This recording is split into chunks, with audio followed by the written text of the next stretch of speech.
Chennai 365, an effort by SKS in association with social, sports and cultural bodies to do good to a vibrant Chennai.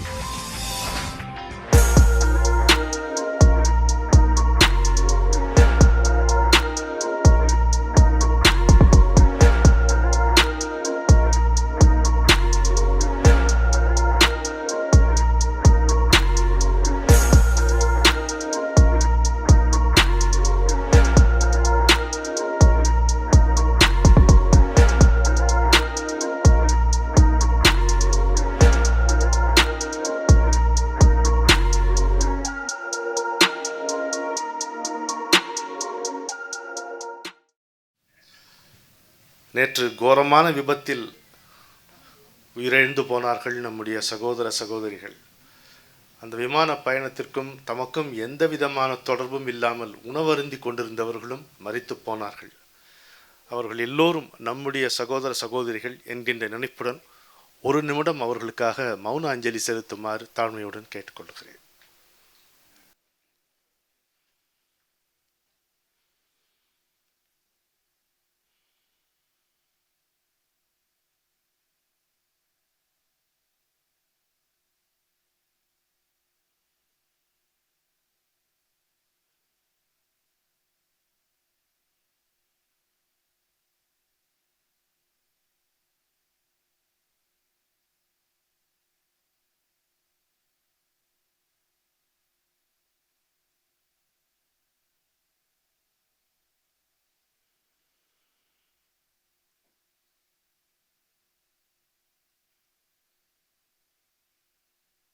நன்றி.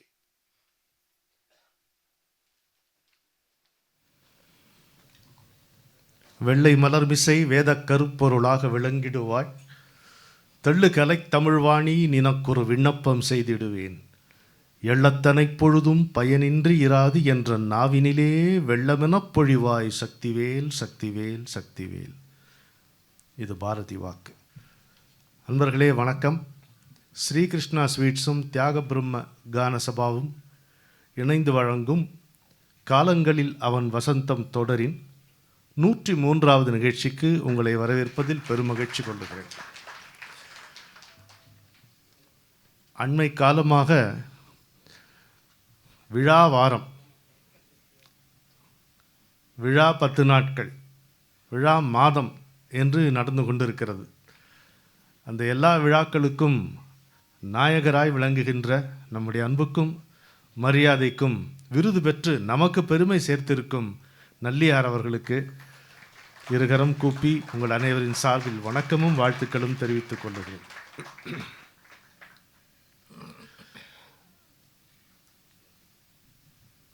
முதலில் எப்பொழுதும் போல கவியரசருக்கு ஒரு வாழ்த்து.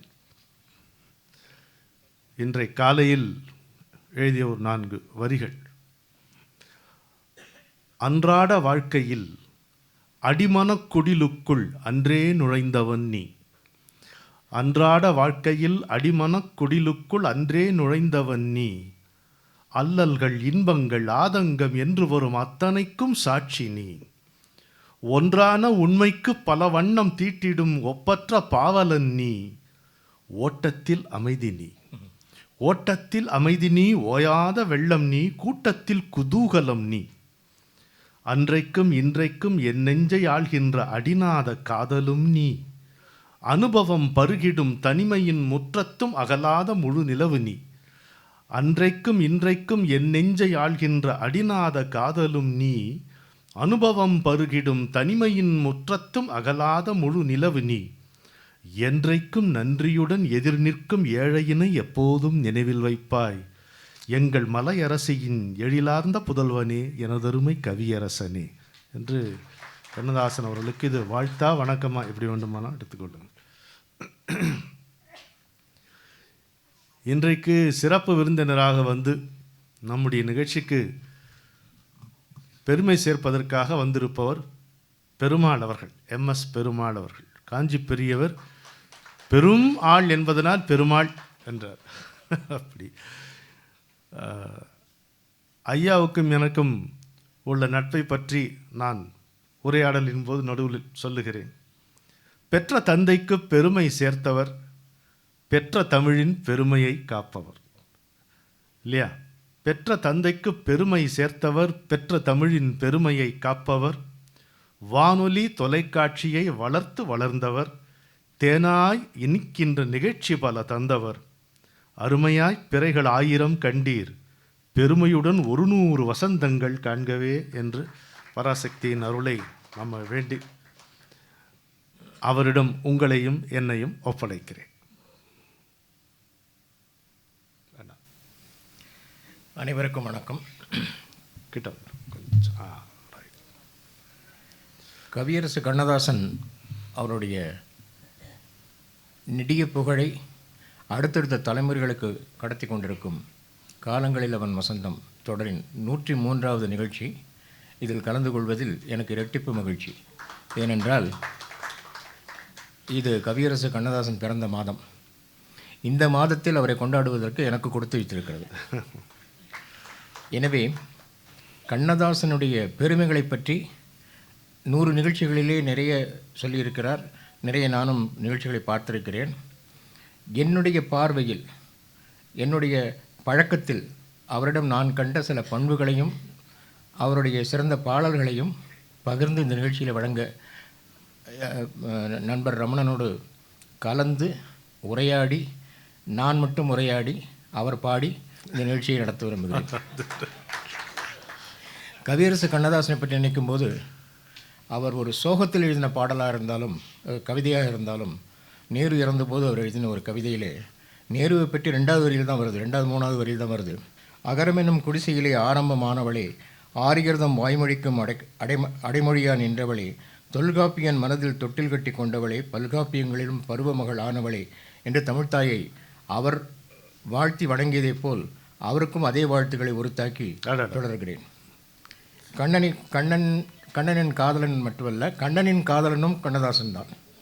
புல்லாங்குழல் கொடுத்த மூங்கில்களே புருஷோத்தமன் புகழ் பாடுங்களேன் என்று அவர் தொடங்கி வைத்த அந்த பாடல் ஒலிக்காத பகுதியே கிடையாது, ஒலிக்காத நாளே கிடையாது. பாரத நாடை பற்றி இந்திய நாடு என் வீடு, இந்தியன் என்பது என் பேரு, எல்லா மக்களும் என் உறவு, எல்லோர் மொழியும் என் பேச்சு என்று மொழியை பொதுமைப்படுத்திய ஒரு முதல் கவிஞர் கண்ணதாசன். நேருமகனை பற்றி அவர் எழுதிய பாடல் அனைவருக்கும் தெரியும் என்று நினைக்கிறேன். போதிமர புத்தனவன் போய்விட்டான் என்றிருந்தேன், பாதி வழி போன மகான் பண்டிதனாய் வந்துவிட்டான். பாதி வழி போன மகான் பண்டிதராய் திரும்பி வந்தான். இயேசுவார் தம்மிடையே இயேசு என பெயர் படைத்தே நேசமகன் வாழ்ந்தது போல் நேருமகன் வாழ்கிறான் என்று அவர் சொன்னதைப் போல, இயேசுவார் தம்மிடையே இயேசு என பெயர் படைத்தே நேசமகன் வாழ்ந்தது போல் நேருமகன் வாழ்கிறான் என்று அவர் சொன்னாலும் அவருக்கும் அது பொருந்தும். போற்றுவார் போற்றட்டும், புழுதிவாரி தூற்றுவார் தூற்றட்டும் என்று அவரே தண்ணீரை விளக்கம் கொடுத்திருக்கிறார். எனவே அந்த மகானை வணங்கி இந்த நிகழ்ச்சியை தொடங்கி ரமணன் ஆரம்பிப்பார். ஐயா தேர்ந்தெடுத்திருக்கக்கூடிய பாடல்கள் பல உங்களுக்கு தெரிந்த பாடல்கள். அதில் சில 1-2 முறை மட்டுமே வந்திருக்கு.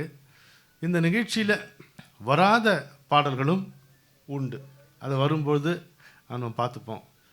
காத்தாடி அண்ணா வணக்கம், ரொம்ப சந்தோஷம்.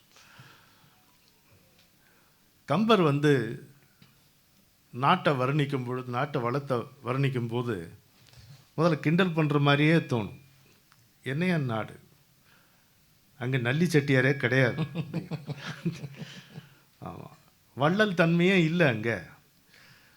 ஏன் அப்படின்னு கேட்டால், அங்கே வறுமை இருந்தால் தானே, வாங்கிக்க ஆளே இல்லை அப்படிங்கிறான். வன்மை இல்லை ஓர் வறுமை இன்மையால் அப்படிங்கிறான்.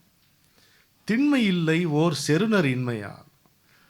இங்கே ஒரு பெரிய நல்ல வீரர்களை பார்க்கலாம் அப்படின்னா இல்லவே இல்லையே. ஏன்னா பகைவர்களே இல்லை அந்த நாட்டில், அந்த நாட்டுக்கு பகைவர்களே இல்லை, அப்படி இருக்காங்க.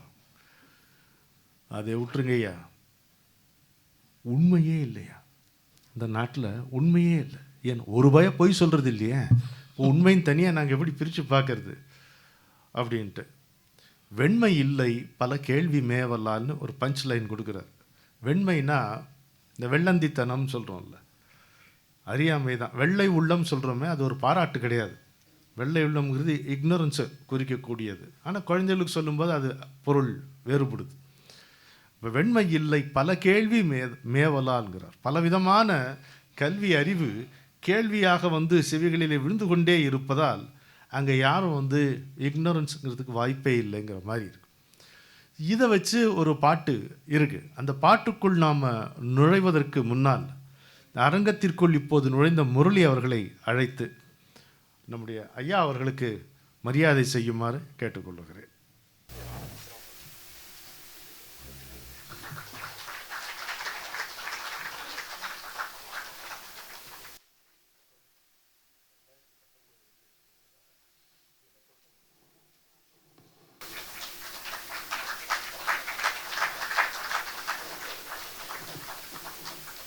எந்த நாட்டில் நீங்கள் எடுத்துக்கொண்டாலும் சரி, அங்கே இருக்கக்கூடிய சிறப்பான கவிஞர்களுக்கு இந்த உட்டோப்பியன் ட்ரீம் அப்படின்னு ஒன்று உண்டு. அவங்களுக்கு எல்லாம் வறுமை இல்லாத, எந்த விதமான வறுமை இல்லாத ஒரு நாடு, துன்பம் இல்லாத ஒரு மனசு, இதை கற்பனை பண்ணி பார்த்து அப்படி ஒன்று இருப்பதாகவே நினைத்து பாடுவது அவர்களுடைய வழக்கம்.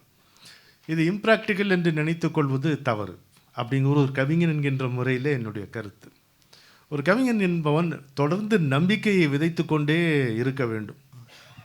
ஜெயகாந்தன் சொல்வதை நான் அடிக்கடி உங்களுக்கு சொல்லுவேன், நம்பிக்கை இல்லாதவன் கவிதை எழுத வரவே கூடாதுன்னு. அது மாதிரி நம்பிக்கை இருக்கு, நடக்கட்டுமே, சொல்லிக்கிட்டே இருப்போம், நடக்கட்டுமே. அவர் படுத்த படிக்க ஒருத்தர் இருக்கார், இனிமேல் அவர் பழைப்பாரா இல்லை, அவருக்கு என்ன ஆகும் கேட்டால் நல்லா இருப்பார் அப்படின்னு சொல்லணும். பார்த்தா அடுத்த கணம் அவர் மூச்சு நின்ற மாதிரி இருக்கும், ஆனால் நம்ம அப்படி சொல்லக்கூடாது. நல்லா இருப்பார், அவருக்கு ஒன்றும் குறை வராது அப்படின்னு தான் சொல்லணும். வாழ்த்தி கொண்டே இருக்க வேண்டும். வா கிருஷ்ணா, வாழ்த்தி கொண்டே இருக்க வேண்டும் நாம். அதுதான் நம்முடைய வேலை, வாழ்த்துவதே நம்முடைய வேலை. வாயார மனதார வாழ்த்தணும். அதுதான் இந்த பாட்டில் அவர் சொல்லியிருக்காரு. அது கருப்பு பணம்ன்ட்டு கவிஞருடைய படமே. அதில் விஸ்வநாதன் ராமமூர்த்தி இசையமைப்பில் 1964 வெளிவந்த படம். கவிஞரே அதில் நடிச்சிருப்பார். ஒரு வில்லன் மாதிரி இருக்கக்கூடிய ஒரு பாத்திரத்தை நடிச்சிருப்பார். நல்லா குண்டு குண்டாக கொழுக்கு முழுக்குன்னு இருப்பார். அதை மறைக்கிறதுக்காக இப்படி நைட் ட்ரெஸ் எல்லாம் போட்டு அவரை கட்டி கூட்டிகிட்டு வந்திருப்பாங்க. ஆனால் அருமையாக இருக்கும். எல்லாரும் எல்லாமும் பெற வேண்டும், இங்கு இல்லாமை இல்லாத நிலை வேண்டும். எல்லாரும் எல்லாமும் பெற வேண்டும், இங்கு இல்லாமை இல்லாத நிலை வேண்டும். வல்லான் பொருள் குவிக்கும் தனி உடைமை, வல்லான் பொருள் குவிக்கும் தனி உடைமை நீங்கி வர வேண்டும் திருநாட்டில் பொது உடைமை.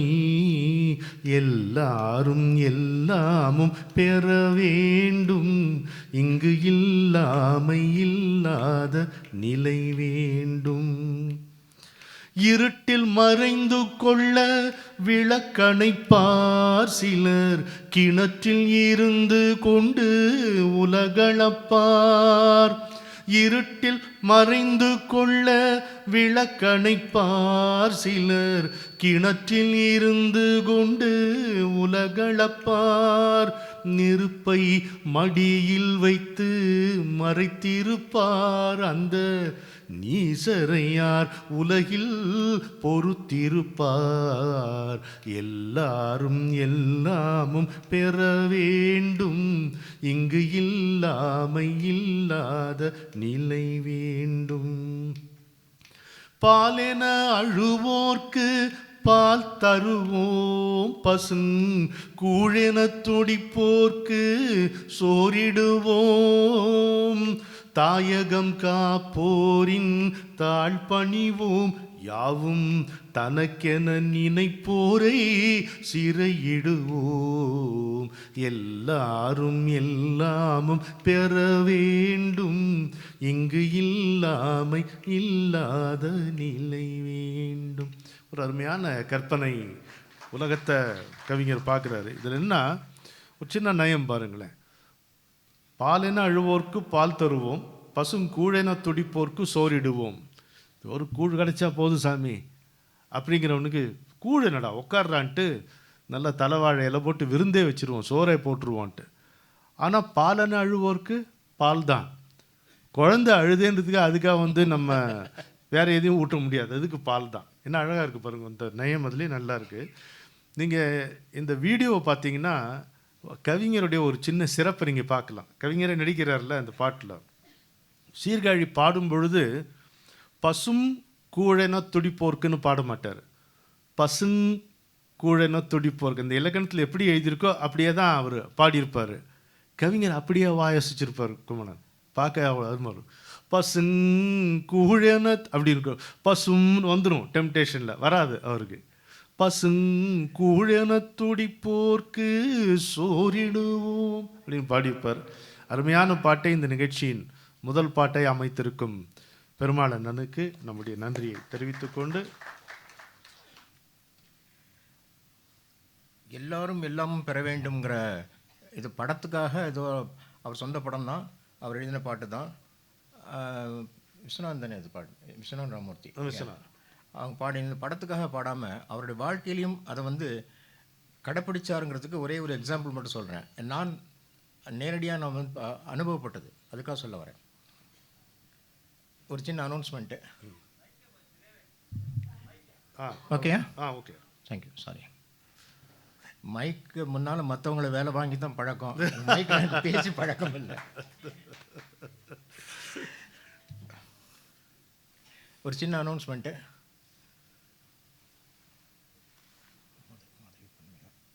சரி, நேயர்கள் கேட்டுக்கொண்டிருப்பது விவித் பாரதியின் வர்த்தக ஒலிபரப்பு. தடுமாறி போச்சு, மறந்து போச்சு, 50 வருஷம் ஆகி போச்சு. இருமலர்கள் என்ற படத்தில் MS விஸ்வநாதன் இசையில் TM சௌந்தரராஜன் பாடும் பாடல். இயற்றியவர் கவிஞர் கண்ணதாசன்.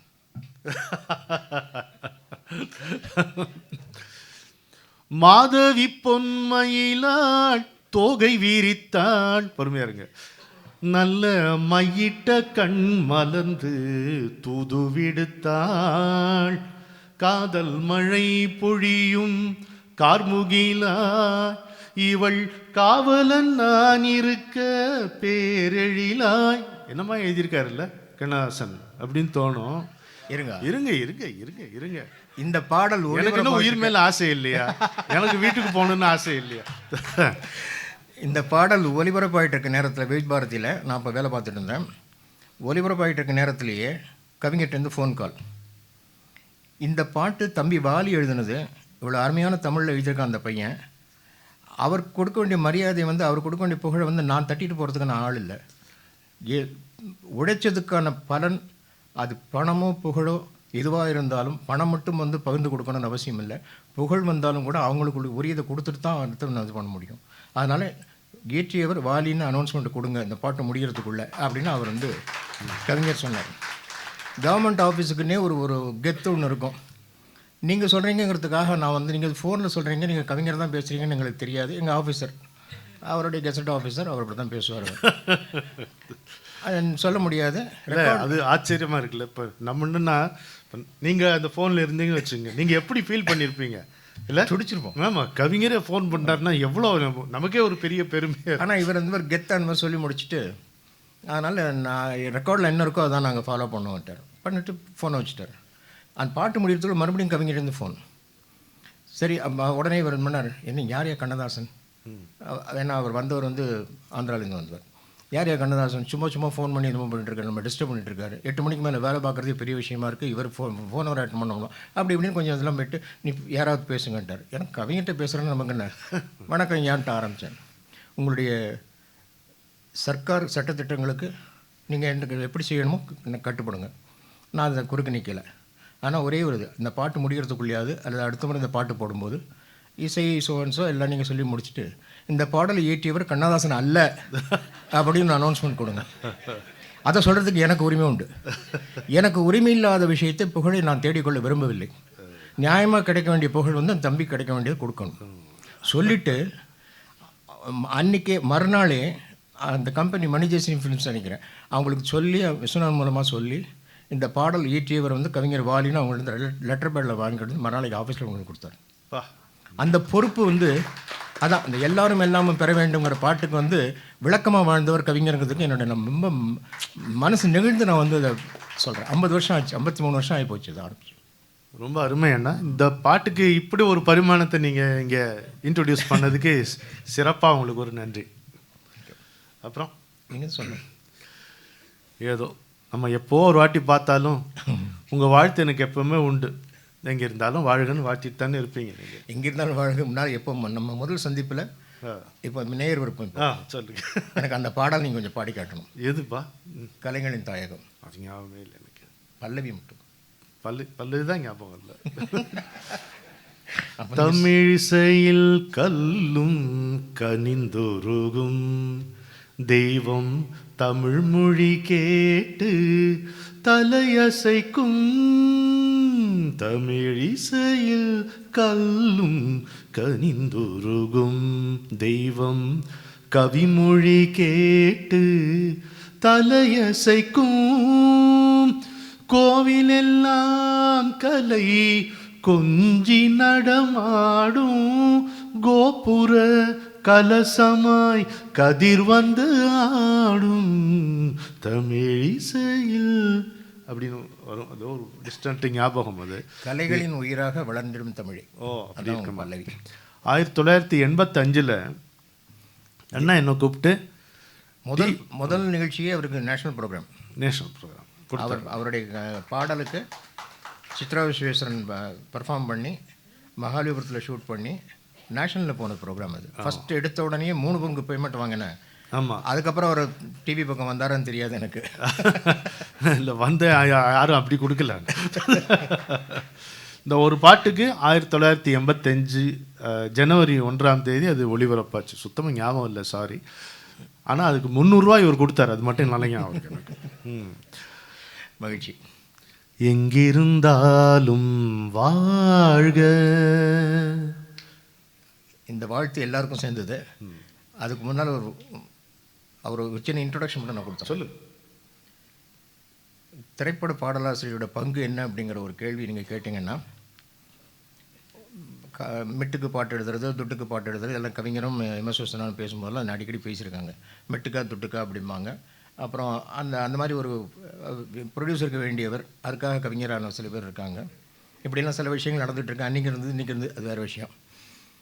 அப்போது அவருடைய கவிஞருடைய பாடலாசிரியருடைய ரோல் என்ன அப்படிங்கிறதுக்கு என்னுடைய பார்வையில் கதாசிரியரும் இயக்குனரும் அவர்கள் இதயத்தில் சுமந்த கருவை தன் மனதில் தாங்கி பாடலாக 4 வரியில் இந்த கதையை சுருக்கத்தை சொல்லக்கூடிய வாடகை தாய்மார்கள் திரைப்பட பாடலாசிரியர்.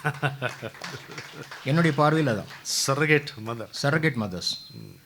அவங்க வந்து காந்தாரி புள்ள பெற்ற மாதிரி 100ங்கிற எண்ணிக்கையெல்லாம் இல்லை. அதை தாண்டி எத்தனையோ போயிட்டுருக்கோம். இங்கே கம்போசிங் முடிஞ்சோடனே அடுத்ததுக்கு போகும்போது அந்த அதான் ஸ்பான்டேனியஸாக வந்து கவிஞர் மட்டும் இல்லை, அதுக்கு முன்னால் உள்ள சீனியர்ஸும் சரி, டியூனுக்கு இல்லை. சில பேரெல்லாம் ரொம்ப பிடிவாதம், எழுதுனது வந்து அப்படியே டியூன் பண்ணி கொடுக்கணுங்கிறத அவங்க வந்து ஒரு மாற்ற மாட்டாங்க. கேவி மகாதேவன் ஐயாட்ட வந்து பொறுத்த வரைக்கும் என்ன, லிரிக்கை கையில் வாங்கினதுக்கப்புறம் தான் அவர் வந்து டியூன் பண்ணுவார். டியூனுக்கு எழுத சொல்கிறது கிடையாது. எம்எஸ் விஸ்வநாதன் விளையாட்டு இந்த இப்படியும் பண்ணுவார் அப்படியும் பண்ணுவார். லிரிக்ஸ் வந்து தான் வாங்கிக்கணும் உடைப்பார். அது பார்த்தோன்னா அதுக்கு அந்த சுச்சுவேஷனுக்கு பொருந்துதா, அதுக்கு பாவம் என்ன, அதுக்கு டியூன் என்ன, அது அவங்க கொண்டு போவாங்க. அது அவங்களுக்குள்ள 2 பேருக்குள்ள ஒரு அண்டர்ஸ்டாண்டிங்கில் இவர் டியூன் சொல்ல வேண்டியது, ஒரு வார்த்தையை கொடுக்க வேண்டியது. அப்படி அந்த மாதிரி வரும்போது இந்த கதைக்கருவை விளக்கக்கூடிய பாடல்கள்ங்கிறது நான் ஒரு அனாலிசிஸ் படி பார்த்தேன். ஸோ அந்த மாதிரி ஒரு லிஸ்ட் எடுத்து பார்க்கும்போது ஆரம்பத்தில் தேவதாஸ் படத்தில், ஆனால் அது கவிஞருக்கு சம்மந்தம் இல்லை, அது எல்லா மாயதான பாட்டு ஒன்று வரும். இணை பிரியாத நேசம் மறந்தனையோ, உன்னை ஈன்றவர் சொல்லை மீறவும் பயந்தனையோ. அந்த காலம் ஏன் முறிஞ்சுது? பேரண்ட்ஸ் சப்ஜெக்ட் பண்ணது. என் ஏழ்மையினாலே பிரேமக பாடம் தானே மூடியதோ, விதிதான் விளையாடியதோ. தேவதாஸ் கதை என்ன, அந்த 4 பேர் முடிஞ்சு போச்சு. உடுமலை நாராயண கவி ஐயா, எனக்கு அது கொஞ்சம் தஞ்சை ராமதாஸா உடுமலை நாராயண. இந்த பாட்டு எல்லாம் மாயதானா உடுமலை நாராயண. அது மாதிரி நெஞ்சில் ஒரு ஆலயம் கதை என்ன, அது கல்யாண பரிசு கதை என்ன, பாசத்திலே பலனை பறி கொடுத்தாள், இன்பத்தினை விதிக்கீரை கொடுத்தான், தீர்ந்து போச்சு. 2 வரியில் பாட்டை முடிச்சுட்டு போயிட்டாங்க. பட்டுக்கோட்டையார் பாட்டு. ஸோ அந்த வழியில் அப்படி வந்துட்டு இருக்கும்போது கண்ணதாசன் ஐயா பொறுத்த வரைக்கும் என்ன நெருடலான சுச்சுவேஷன் கொடுத்தாலும் சரி, நாளைக்கு கொஞ்சம் யோசித்து எழுதி தரணுங்கிற சமாச்சாரம் அவர்கிட்ட கிடையவே கிடையாது எப்போவுமே. ஒரே ஒரு பாட்டு அது விஷயமா நான் பேச ஆரம்பித்தேன், கான்ட்ரவர்சி வேண்டாங்கிறதுனால விட்டுட்டேன் இதை.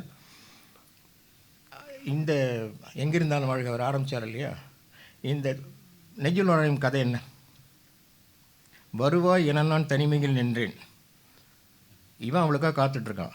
வந்தது வந்தாய் துணையுடன் வந்தாய். அவள் ஆல்ரெடி மேரிடு. துணைவரை காக்கும் கடமையும் தந்தாய். இவன் ப்ரொஃபஷன் டாக்டர். தூயவளே நீ வாழ்கன்னா, என்னாலும் உனக்கு ஆபத்து இல்லைம்மா, உன் மங்களத்துக்கு ஆபத்து இல்லை. 4 வரையில் முடிச்சுட்டு போயிட்டார் அவர். இதுதான் கண்ணதாசன். இப்போ அந்த பாட்டை முழுக்க கேட்கலாம். வருவாயென நான் தனிமையில் நின்றேன், வந்தது வந்தாய் துணையுடன் வந்தாய், துணைவரை காக்கும் கடமையும் தந்தாய், தூயவளே நீ வாழ்க வாழ்க வாழ்க, எங்கிருந்தாலும் வாழ்க. தரரரரா என்ன லலிதாஜி? இங்கே ஒருவன் காத்திருந்தாலும், இளமை அழகை பார்த்திருந்தாலும், சென்ற நாளை நினைத்திருந்தாலும், திருமகளே நீ வாழ்க வாழ்க வாழ்க, எங்கிருந்தாலும் வாழ்க. ஏற்றிய தீபம் நிலை பெற வேண்டும், இருண்ட வீட்டில் ஒளி தர வேண்டும், போற்றும் கணவன் உயிர் பெற வேண்டும், பொன்மகளே நீ வாழ்க, எங்கிருந்தாலும் வாழ்க. உன் இதயம் அமைதியில் வாழ்க, மஞ்சள் வளத்துடன் வாழ்க, உன் மங்கள குங்குமம் வாழ்க வாழ்க வாழ்க, எங்கிருந்தாலும் வாழ்க. என்ன அருமையான பாட்டு. 1962 விஸ்வநாதராமூர்த்தி இசையமைப்பில் AL Raghavan. AL ராகவனுக்கு star value கொடுத்த பாட்டு பாட்டு. அது வரைக்கும் ஒரு காமெடி அந்த மாதிரி வந்து ஒரு நாகேஷ் ஸ்டாருக்கெல்லாம் பாடியிருக்காரே தவிர, ஒரு ஹீரோவுக்கு பாடக்கூடியது இன்னை வரைக்கும் அது வந்து இப்போ யாராவது ஒருத்தர் வாழ்த்துனா எங்கிருந்தாலும் வாழ்க, காதல் முறிவுகள் வந்தால் கூட அவங்கள சொல்லும்போது நீ தொந்தரவு பண்ணிடாத என்ன சொல்ல, எங்கிருந்தாலும் வாழ்க சொல்ல கற்றுக்கடா. அந்த அளவுக்கு வந்து ஒரு என்ன சொல்கிறது, ஒரு ஸ்லோகன் மாதிரி ஆகிப்போச்சு அது அந்த வார்த்தை. அதுலேயும் அது கவியரசருங்கிறவர் வாழ்த்துவதற்கே திறப்படுத்தவர். ஆமாம், அவருடைய வாழ்த்தெல்லாம் மங்களமான வாழ்த்தார், பலிக்கும் பலிக்கும். அது வாழ்த்தி வாழ்த்தியே பழக்கப்பட்டதுனால்தான் இங்கேயோ ஒரு அறச்சொல் விழுந்து அதுவும் பலிச்சிடுது. இது அவருக்கு தான் அவனை எழுப்பாதீர் அப்படியே தூங்கட்டும்னார்ல பஞ்சண்ண. ஆமாம், அறம்பாடி விட்டேனா சிறுகுருவி திறம்பாட முடியாமல் செத்தகதை பாடுகிறேன் அப்படிம்பாரு. அது மாதிரி பஞ்சண்ண. ஆமாம், அவர் கூட இந்த மதுரை திருமாறன் படம் எடுக்கும் பொழுது என்னடா படத்துக்கு என்னடா பேர் வச்சுருக்க, கம்போசிங் கூப்பிட்றாங்க வேறு, படத்துக்கு என்னடா பேர் வச்சுருக்கேன்னு கேட்டால் சூதாட்டம்ன்றார். ஏன்டா இருந்து நீ ஒரு பணத்தை போட்டு முதல்ல படம் எடுக்கிற சூதாட்டம்னு வச்சுருக்கிய, முட்டாப்பையில் உன் சுச்சுவேஷன்லாம் இருக்கட்டும், இதை எழுதிக்கொண்டு விளக்கேற்றி வைக்கிறேன் விடிய விடிய எரியட்டும், நடக்கப் போகும் நாட்கள் எல்லாம் நல்லதாக நடக்கட்டும்னு பல்லவி கொடுத்தார் அவர். மங்களமான வார்த்தைகள், மங்களமான வார்த்தைகள் அவருடைய. அது மாதிரி கம்போசிங்கில் வந்து அவர் வரும்போது சில விளையாட்டுகளும் இருக்கும், சில சீரியஸான வார்த்தைகளும் அவர் போடுறதெல்லாம் அதுவாக இருக்கும். அவருடைய குறும்புன்னு சொல்ல முடியாது, அவர் மனசில் பட்டது பேசக்கூடிய நிறைய பேருக்கு தெரிஞ்சிருக்கு. சிவகாமி மகனிடம் செய்தி சொல்லடி, காமராஜருடைய கட்சியில் சேர அவரோட தொண்டனா போகணும் அப்படிங்கிறதுக்காக சொன்னது, அண்ணாவை பற்றி நலந்தானா பாடு, இந்த மாதிரி ஒருத்தர் நிறைய விஷயங்கள் இது நிறைய பரிமாறிக்கும் நமக்கு. அவர் கழகத்தை விட்டுட்டு காமராஜரோட சேரணும்னு முடிவெடுத்து வந்ததுக்கப்புறம் கம்போசிங் வரும்போது ஒருத்தர் கேட்டுங்க, அண்ணே நீங்கள் இப்போ வெளியில் வந்துட்டீங்க, நம்ம கருப்பு சிவப்பு பாட மாட்டிங்களான்னா, ஏன் பாட மாட்டேன், எடுத்துக்கப்பா, கூந்தல் கருப்பு குங்கும சிவப்பு. அதில் என்ன, கொடுத்தவர் கரமோ தாமரைப்பூ, கொடுத்தது எம்ஜிஆர், அவர் கொடுத்த சிவந்த கரம் வந்து தாமரைப்பூங்கிறதும், கொடுத்தவர் கரமோ தாமரைப்பூன்னு எங்கே இப்போ புள்ளி வைக்கணுமோ அங்கேயும் வச்சுட்டார் அவர். அவரோட அந்த மாதிரி சில விஷயங்களில் கம்போசிங் இருக்கிற நேரத்தில் ரொம்ப பிஸியாக தலையை பிச்சுட்டு இருக்க நேரத்தில் இருக்கும்போது டோரை திறந்துட்டு ஒரு நண்பர் உள்ளே வந்துட்டார். சரஸ்வதி ஸ்டோர்ஸ் கண்ணன். கண்ணன் வந்திருக்காருன்னொடனே அவர் உடனே பக்கத்தில் இருந்து, ஐயோ வந்தாருன்னா ஊர் கதையெல்லாம் பேசுவானேப்பா அப்படின்னு சொல்லிட்டு இருக்கிறதுக்குள்ளே உள்ளே வந்துட்டார் அவர். என்ன என் பேர் அடிபடுறதே என்ன? ஒன்றும் இல்லை, பல்லவிப்பா, கண்ணன் வருவான் கதை சொல்லுவான். எந்த சுச்சுவேஷனையும் அவர் வந்து தனக்கு வந்து இதுவாக கேட்ச் பண்ணிவிட்டு உடனே அது வந்து அடுத்த மனசு நோகாமல் உன்னை பற்றி தானே பாட்டு எழுதிங்கிற மாதிரி அவனுக்கு பெருமையும் கொடுத்துட்டு, இது நாங்கள் வேலையில் இருக்கோம் தொந்தரவு பண்ணாத பேசாமல் உட்காரு, 3 இன்ஸ்ட்ரக்ஷன் அதிலே வந்துடும் அவர்கிட்ட. அதேமாதிரி அவருடைய பாடல்கள் எல்லாமே வந்து கேள்வியில் வரும். கொடியை செஞ்சதும் காற்று வந்ததா, வளர்ந்த கலை மறந்து விட்டார் ஏனடா கண்ணா, எல்லாமே கேள்விகளாக வந்துக்கிட்டு இருக்கும். பாலச்சந்திர சார் படத்தில் அபூர்வ ராகங்களில் வந்து சிச்சுவேஷன் சாங், கிளைமேக்ஸ் சாங், அவர் வந்து அது கம்போசிங் உட்காரத்துக்கு முன்னால் பாலச்சந்திர சார்னு சொல்லியிருக்காருன்னா, இந்த கமலை பற்றி ஒரு கமெண்ட் அடிச்சிருக்காரு அவர்.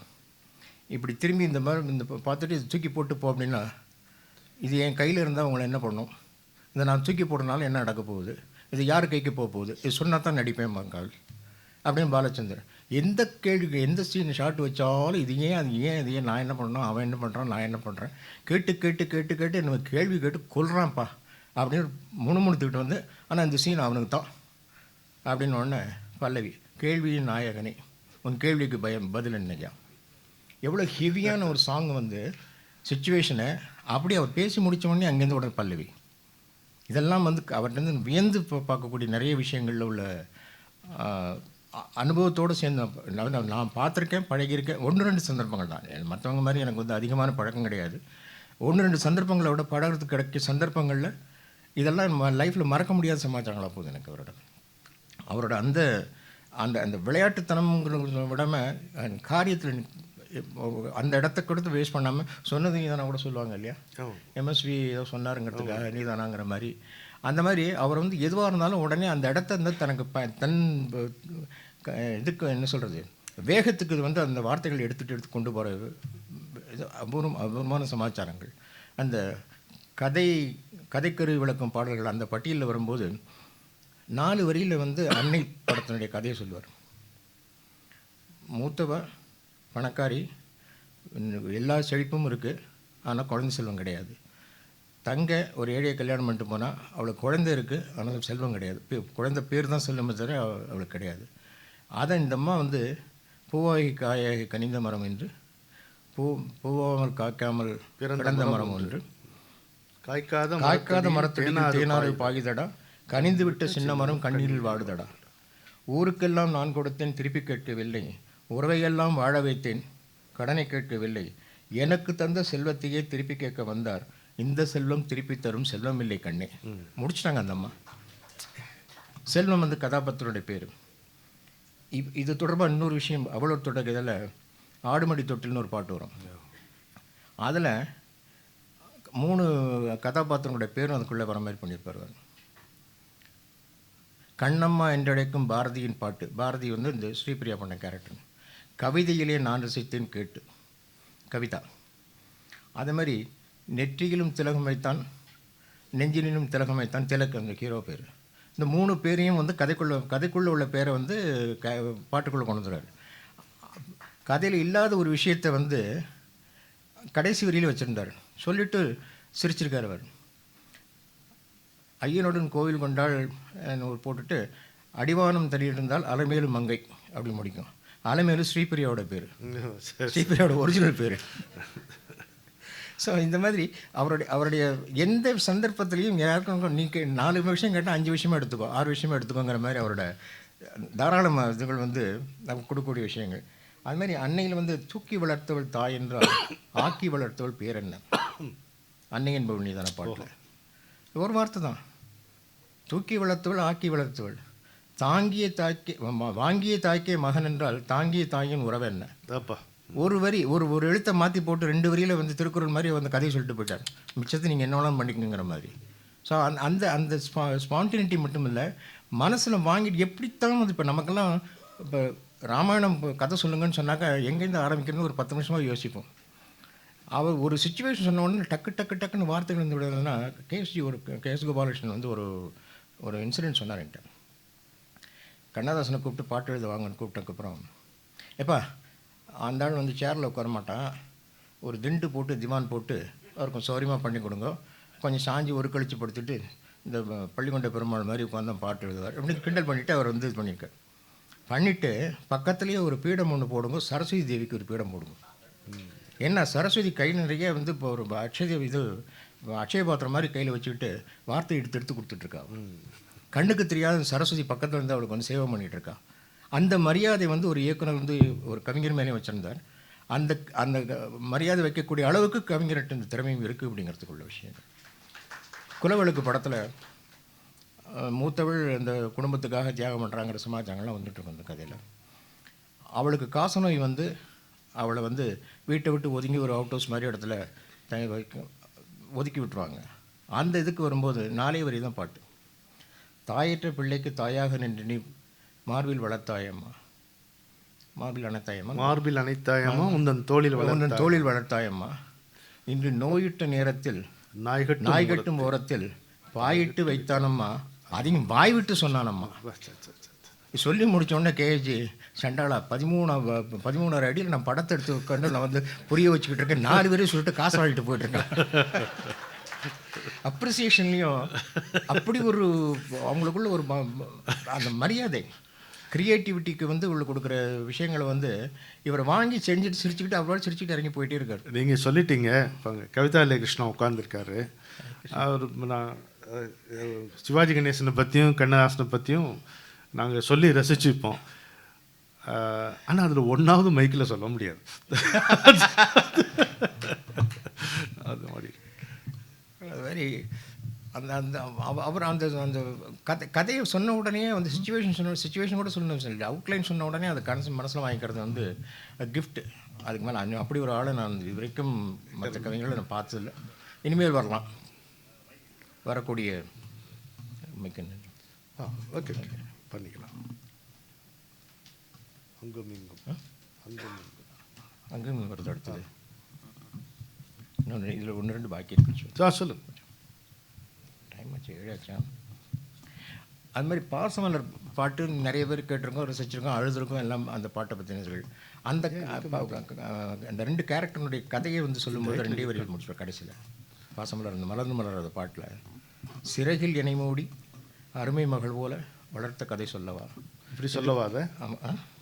சிறகில் என்னை மூடி அருமை மகள் போல வளர்த்த கதை சொல்லவா, கனவில் நினையாத காலம் இடை வந்து பிரித்த கதை சொல்லவா, பிரித்த கதை சொல்லவா. கண்ணில் மணி போல மணியின் நிழல் போல கலந்து பிறந்தோமடா, இந்த மண்ணும் கடல்வானும் மறைந்து முடிந்தாலும் மறக்க முடியாதடா, உறவை பிரிக்க முடியாதடா. இப்போ கேட்டாலும் கண்ணீர் கேட்க.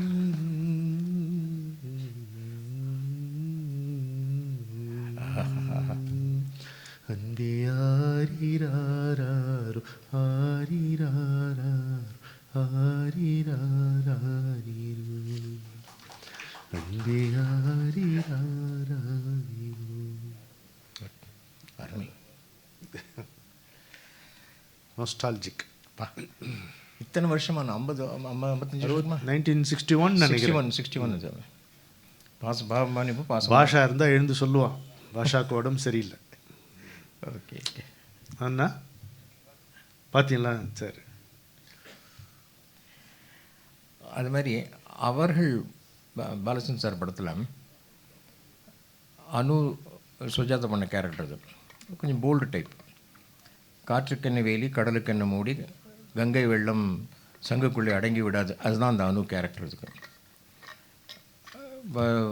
கல்யாணம் ஆகிறது ரஜினி சார் பண்ண கேரக்டர். இது டான்ஸ் முடித்து அந்த பொண்ணு வீட்டுக்குள்ளே வரும்போது வந்தோடனே அந்த சலங்கை கழட்டுவான்.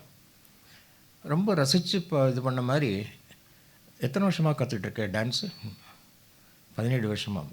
மறக்கிறதுக்கு எத்தனை நாள் வேணும்? கொடுமையார். அதாவது பழையன்னு இது அந்த ஷூட்டிங் ஸ்பாட்டை நான் பார்த்தேன். அதனால் எனக்கு அது நேரிலே பார்த்த மாதிரி ஒன்றும் அரைஞ்சிடலாமான்னு அவ்வளோ ஆத்திரம் வந்து எனக்கு. ஆமாம், கொடுமையாக இருக்கும். நல்ல ஒரு விருந்து சமையல் பண்ணி வச்சுருப்பாங்க. இன்றைக்கு என்ன இவ்வளோ அமக்கலம் அப்படின்னு. இன்னைக்கு தைப்பூசணும், உங்கள் அப்பா சம்பாதிக்கிறானா அப்படின்னா சாடிஸ்டுக்கு வந்து அப்படி ஒரு உருவம் கொடுத்து அப்பா சம்பாதிக்கிறான். உங்களுக்கு என்ன தான் வேணும்னு சார், அதுதான் பாலச்சந்தர் டச். உங்களுக்கு என்ன தான் வேணும், நீ கதற கதற அழணும், அதை நான் பார்க்கணும். எவ்வளோ தெளிவான ஒரு நியாயமான ஆசை பாருங்க. சாடிஸ்ட். அந்த அவள் உடம்பு சரியில்லை, குழந்தை பிறந்துடுது, புருஷன் விட்டுட்டு போயிட்டான். அதுக்கப்புறம் வந்து பழைய காதலன் திரும்பி வரான். மறுபடியும் அவங்க 2 பேரும் சேரலாம். அவளுக்கு மனசுக்குள்ள ஒரு ஆசை இருக்குது, அவனோட சேரலாமா அப்படின்ட்டு. ஆனால் புருஷன் மனசு மாறி வந்திருக்கான். மனசு மாறினதாக நினச்சிட்டு இருக்காங்க. ஓரளவு கனிஞ்சு வந்திருக்கான் அவன். அதே வீட்டில் வந்து இந்த குழந்தைய பார்த்துக்கிறதுக்குன்னு கமல் பண்ண ஒரு கேரக்டர் ஒன்று இருக்கும். அவர் 3 பேரும், ஆனால் என்ன துணிச்சலும் இந்த வேறு எந்த டேரக்டர் போகிறார். அந்த துணிச்சல் வந்து வாத்தியார் பாலச்சந்தர் தான். முக்கோண காதல் கதைக்கு பேர் போனவர் ஸ்ரீதர். அவருடைய கதைகளில் அது லாஜிக்கோடு போகும், காரணகாரியத்தோடு கொண்டு போக எல்லாம் பண்ணோம். இது நான் இந்த கேரக்டர் இப்படி தான், நீ பார்க்குறன்னு பாரு, 10 வருஷம் பொறுத்து ரசி, இன்றைக்கி வேண்டாம், 10 வருஷம் பொறுத்து ரசிச்சுக்கோ. இதுதான் அவருடைய கேபியினுடைய ட்ரெண்ட். இது 3 பெண்கள் வந்து ஒரு ஆணை காதலிக்கலாம் அப்படிங்கிறது வந்து சொல்லத்தான் நினைக்கிறேன் இருக்குது. அவர்கள் படம் இருக்குது, அதில் எல்லாம் அந்த கேரக்டர் வந்துட்டுருக்கு. ஆனால் 3 ஆண் வந்து ஒரே வீட்டுக்குள்ளே அவளுக்கு சிஸ்டர்ஷிப் பண்ணுறதுக்காகவோ, அவளை வந்து மறுபடியும் தன்னோட வாழணும் அப்படிங்கிறதுக்காகவோ, சேரணும் அப்படிங்கிறதுக்காக 3 பேரும் சேர்ந்து போட்டி போடக்கூடிய ஒரு விஷயத்தை வந்து ஒரு நிரந்தரமான விஷயத்தை வச்சுட்டு, அப்போ அங்கும் இங்கும் ஆசை உண்டு அந்த பாட்டு வரும். அதில் கல்லை கண்டாள் கனியை கண்டாள், கல்லும் என்று மெல்ல மெல்ல கனியும் மென்மை கண்டாள். புருஷன் மனசு மாறி வரான். இப்போ அவள் என்ன பண்ணுவாள், கதை எழுதி பழகி விட்டால் முடிக்க மட்டும் தெரியவில்லை. இதுதான் அவளோட சுச்சுவேஷன். இது அந்த பாட்டு அருமை. இது எனக்கு நினைவு தெரிஞ்சு, ஐ திங்க் இது பப்ளிக்காக ஒரு கம்போசிங், ஒரு ஸ்பான்டேனியஸ் கம்போசிங் பண்ணார். ஆமாம், ஸ்டேஜில் பண்ணார். எங்கப்பா பார்த்தீங்களா, இந்த மாதிரி சபையில் நான் எவ்வளோ ஜாகிரதையாக அதுக்காக நான் எழுதி வச்சுட்டு வந்தேன். ஏன்னா மெமரியில் வச்சுருந்தேன், கண்ணதாசன் பேர் மட்டும்தான் ஞாபகம். நானும் ஒரு 103 ப்ரோக்ராம் எப்படி தப்பிச்சுட்டு வந்திருக்கேன். ரெக்கார்ட் அது.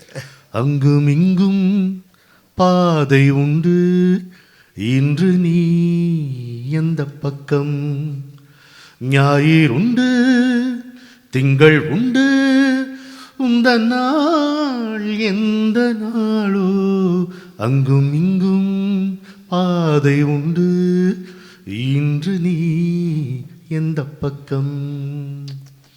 கல்லை கண்டாள் கனியை கண்டாள், கல்லும் இன்று மெல்ல மெல்ல கனியும் என்று கண்டாள்.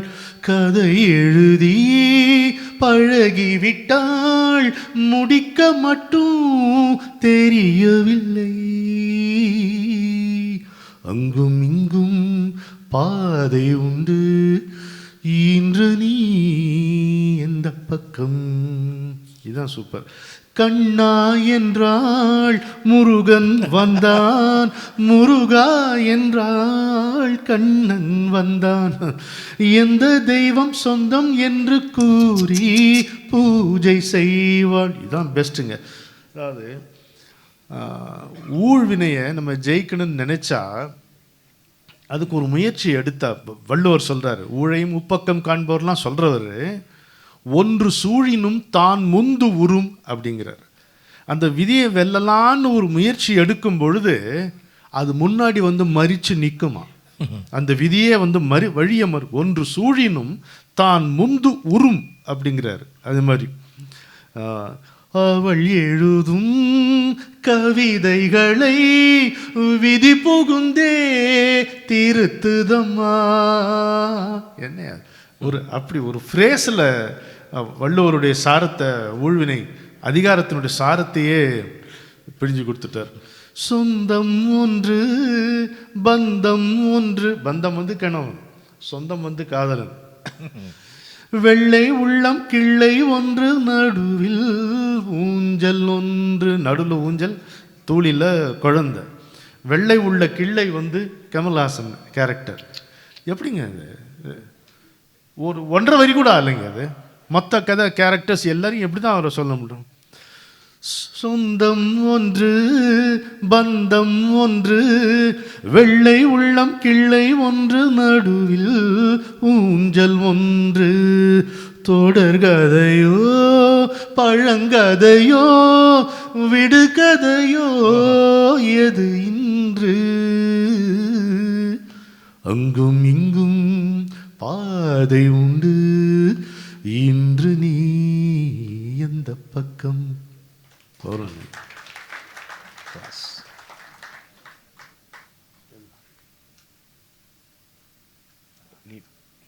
இது மட்டும் இல்லை பாட வேண்டாம். உங்கள் அசோசியேஷன் ஆமாம், அதுதான் நீங்கள் லீடு கொடுங்க. உங்களுக்கு பல பேருக்கு தெரிஞ்சிருக்கும், சிலருக்கு தெரியாதுன்றதுனால இந்த செய்தி சொல்கிறேன். கேபி சாருடைய அவள் ஒரு தொடர்கதை, அதனுடைய கதை எம்எஸ் பெருமாள் ஐயா உடையது. கதை அவருடைய. இவர் வந்து எத்தனையோ கதைகள் எழுதியிருக்கார் அப்படின்ட்டு. அது மட்டும் இல்லை, எனக்கு ஒரு சின்ன குறை, சிறுகதை வரலாற்றை பற்றி ஒரு கூட்டத்தில் இவர் பேசினார். அது ரெக்கார்ட் பண்ணாமல் போயிட்டாங்கன்னு நினைக்கிறேன். அருமையான ஒரு பேச்சு, நல்ல ஆற்றொழுக்கான ஒரு பேச்சு, அவ்வளோ சுவாரஸ்யமாக இருக்குது கேட்குறதுக்கே. அவ்வளோ நல்லா, அவ்வளோ மொத்தமாக நமக்கு அந்த ஹிஸ்ட்ரி முழுக்க தெரிகிற மாதிரி அவர் பேசினார். அந்த படத்தில் அவர் சம்மந்தப்பட்டதுனால ஒரே ஒரு ஸ்டான்ஸா ஒரு இடத்துலேருந்து மட்டும் சொல்லலாம் அப்படின்ட்டு விரும்புகிறேன். சொல்லுங்கள், லீடு கொடுத்துருங்க சார். இப்போது கதைக்கருவி விளக்கும் பாடல்கள்ங்கிற ஒரு செக்மெண்ட் பார்த்தோம்னா அதில் நிறைய இருக்குது. அவருடைய எத்தனையோ ஆயிரக்கணக்கான பாடல்களில் எது எடுத்தாலும் வந்து நம்ம நயம் சொல்லிகிட்டே போகலாம் அது கொண்டு போகிறதுக்கு. அந்த கதாபாத்திரங்களுடைய தன்மையை சொல்லக்கூடிய அந்த கதை மாந்தருடைய பண்பு நலன்னு சொல்லக்கூடிய நலனாக இருக்கலாம், நல்ல விஷயமா இருக்கலாம், அல்லது நெகட்டிவான விஷயங்களாக இருக்கலாம். அதை வந்து 2 வரி 4 வரியில் சொல்லக்கூடிய ஆற்றல் வந்து கவிஞருடைய தனித்தன்மை. இது மற்றவங்களுக்கு எழுதி சொல்லணும், இந்த மாதிரி இந்த கேரக்டர் இப்படி இதெல்லாம் இருக்குது, இதெல்லாம் வர மாதிரி நீங்கள் பாட்டில் கொண்டு வாங்க அப்படிங்கிற மாதிரி ஸ்பூன் ஃபீட் பண்ணுற மாதிரி பண்ண கொண்டிருக்கோம். இவருக்கு அப்படி இல்லை. கதையை சொல்லி முடிச்சாச்சுன்னா ஆற்றலுக்கான நிலையில் அப்படியே கொண்டு போகிறதுக்கு அவருடைய நான் அந்த கதை சிருஷ்டி பண்ணது என்னுடைய கலைமைகளில் நாவலாக வந்தது. அதை கொஞ்சம் டெவலப் பண்ணி பாலச்சந்திரன் சாரோட டிஸ்கஸ் பண்ணி அதுக்கப்புறம் படமாக வரும்போது நீங்கள் பார்த்து ரசித்த விஷயங்கள்லாம் நிறைய இருக்கும். அதில் கவிஞருடைய ரோல் என்னென்னா, காலையில் வருவார், கம்போசிங் நடக்கும், சிச்சுவேஷன் சொல்லுவாங்க, பாட்டை கொடுத்துட்டு போயிடுவார். அந்த பாட்டு எங்கேயாவது அந்த பாட்டை கேட்டாலே நமக்கு அந்த படம் ஞாபகம் வரும். அது அவருடைய ஸ்பெஷாலிட்டி. பொதுவாக எல்லா பாடலாசிரியரும் அது ஓரளவு கையில் கட்டுறவங்க தான் இல்லைன்னு சொல்ல முடியாது. இப்போது அந்த கதாபாத்திரத்தை வந்து கவிதாவோட கதாபாத்திரம் வந்து ஒரு முரட்டுத்தனமான கேரக்டரைசேஷன். இது மனசில் பட்டது பளிச்சுன்னு பேசுவார் எல்லாம் பண்ணுவான்ட்டு. இந்த கதையை வந்து நம்ம கல்யாணத்துக்கு முன்னால் கர்ப்பமாக தான் இருக்கக்கூடாது, கர்ப்பமாக இருந்தால் தப்பு இல்லை. அதான் கவிதா கேரக்டர், அதுதான் கவிதாவோட கேரக்டர். இது அந்த கேரக்டரைசேஷன் வந்து வரும்போது இது அதுக்கு முன்னால் அரங்கேற்றம் படம் வந்தாச்சு. அந்த அரங்கேற்றம் படத்து விமர்சனம் எழுதும்போது அகிலன் கண்ணன் எழுதும்போது ஜெயகாந்தனின் பிரம்மோபதேசத்தையும் எம்எஸ் பெருமாளின் கதையும் ஞாபகப்படுத்துகிறதுன்னு ஒரு வார்த்தை எழுதிவிட்டார். பாலச்சந்திர சார் வந்து அவர் நாடகம் போட்ட நாள்லேருந்து கிராண்ட் ரிகர்சலுக்கெல்லாம் போய் உட்காந்து நாம் பார்த்து ரசித்து வந்திருக்கோம். அவர் ரேடியோ நாடகம் ஸ்டேஜ் பிளேயை வந்து ரேடியோக்கு அடாப்ட் பண்ணுறதுக்காக இந்த 3 தடவை 4 தடவை திருத்தி எழுதுறதுக்கு அப்பாவோட வந்து உட்காந்து பேசுகிறதுக்கு வீட்டுக்கே வந்திருக்காங்க. அப்படின்னு அந்த பழக்கம் உண்டு நமக்கு. ஆனால் அவர் என்ன பெருமாள் கதையை காப்பி அடிக்கிற அளவுக்கு நான் வந்து நம்ம கற்பனை வறண்டு போயிடல அப்படின்னு எழுதிட்டான் அவன் அப்படின்னா. என்ன கதைங்கிறத அவன் கண்ணன் குறிப்பிடலை, என்னையும் அவர் கேட்கல. அதில் நடந்த நல்ல விஷயம் என்னென்னா, என்னுடைய எல்லா கதைகளையும் தேடி பிடிச்சி அவர் படித்தார். அதுதான் அதனுடைய பியூட்டி. அதில் அப்புறம் இந்த வாழ்க்கை அடைக்கிறது கலைமகள் அந்த கதையை படிச்சுட்டு நம்ப மாட்டீங்க, காலையில் 6:30 மணிக்கு ஃபோன் கத்த போகிறார், பாலச்சந்தர் பேசுகிறாருன்னு. சரி ரத்னம் தாண்டம் ஆட போகிறாருன்னு வச்சுருந்தாக்க இந்த கதையை நான் படிச்சிருந்தேன்னா அரங்கேற்றம் எடுத்துருக்க மாட்டேன். பெருமாள் கடைசி இதுவாக வந்து ஒரு குடும்பத்தை காப்பாற்றுறதுக்கு உடல் விற்றா தான் குடும்பத்தை காப்பாற்ற முடியும்னு அவளை தள்ளியிருக்க மாட்டேன். நெருப்பாக இருந்து குடும்பத்தை காப்பாற்றலாம் நீ காமிச்சிருங்க இந்த படத்தை. இந்த கதையில் இந்த கதையை தான் நான் தான் எடுக்க போகிறேன், வேறு யார்ட்டையும் கொடுத்துறாது. இல்லை அரங்கல் தான் வாங்கியிருக்காரு, அரங்கலுக்கு நானே பண்ணிக்கிறேன், நாங்கள் பேசிக்கிறோம். இப்படி ஒரு மோதலில் தான் ஆரம்பித்த இந்த படத்தினுடைய ஆரம்பம். அப்போ ஒரு டிஸ்கஷன் வரும்போது இது எந்த வகையில் வந்து அரங்கேற்றத்துக்கும் மற்ற படங்களுக்கும் அரங்கேற்றத்துக்கும் இதுக்கு என்ன வித்தியாசம் அப்படின்னா, அரங்கல் வந்து ஃபைனலாக அது டெசிஷன் எடுக்கிறதுக்கு முன்னால் அரங்கேற்றம், அதுக்கு முன்னால் குலவிளக்கு, அதுக்கு முன்னால் சித்தி, அதுக்கு முன்னால் குலதெய்வம், நீலாவுக்கு நிறைஞ்ச மனசு, எல்லா படமும் மூத்தவள் குடும்பத்துக்காக தியாகம் பண்ணுறாள். உழைப்பா, கஷ்டப்படுவா, கண்ணீர் விடுவா, குழந்தை காப்பாற்றுவா. இந்த கதையிலும் அதான் நடக்கும். ஆனால் ஒரு விஷயம், மற்ற கதைகள் எல்லாம் சோறு போடுவா. கவிதா சோறு, கவிதா இல்லை, பேர் ராதான்னு வச்சுருந்தேன்.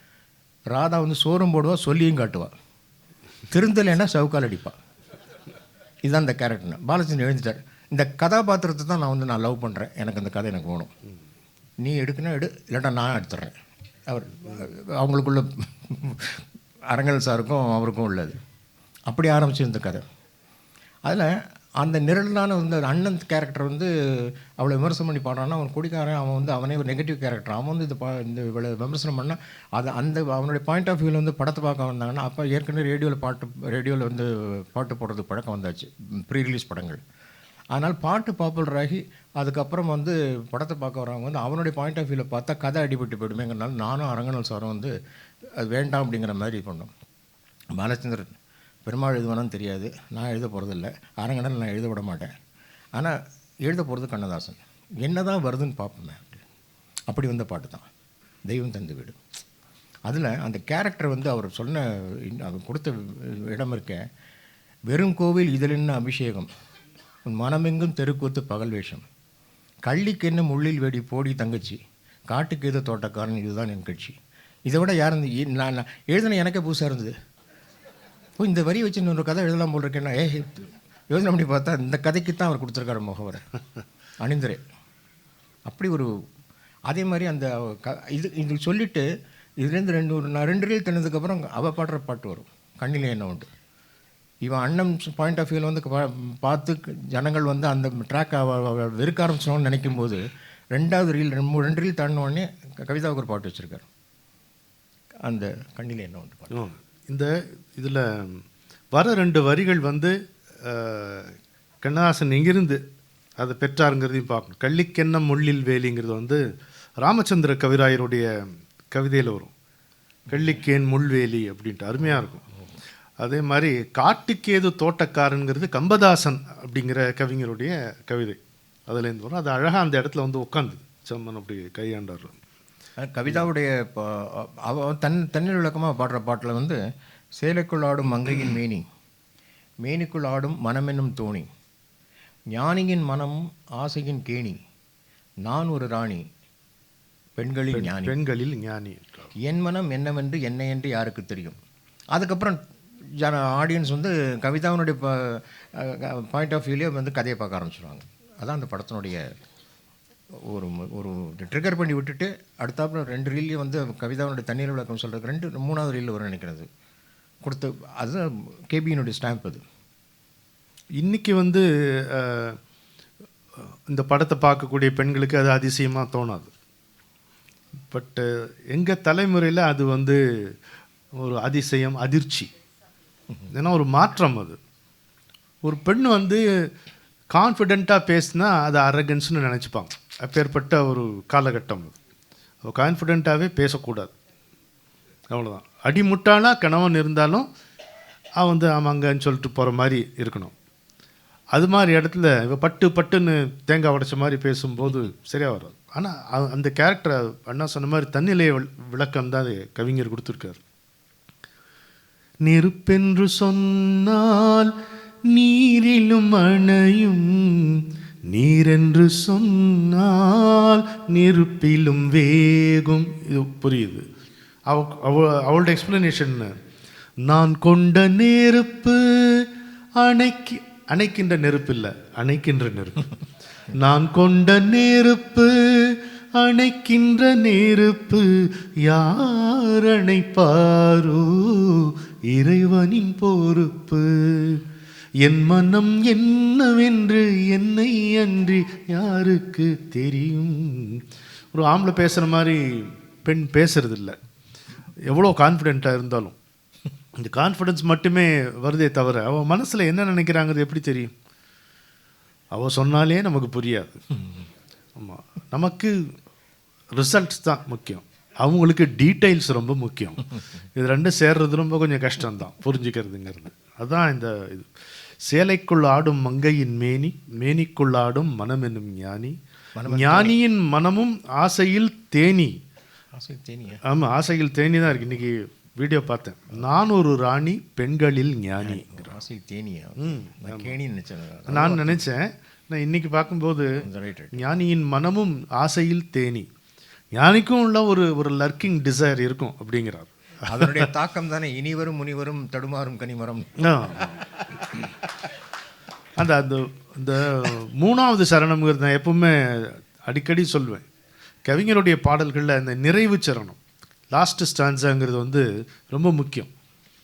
இவ்வளோ எழுதிட்டு அப்புறம் இன்னும் எதை முடியுமா? அப்படி முடியும், அவரால் முடியும்.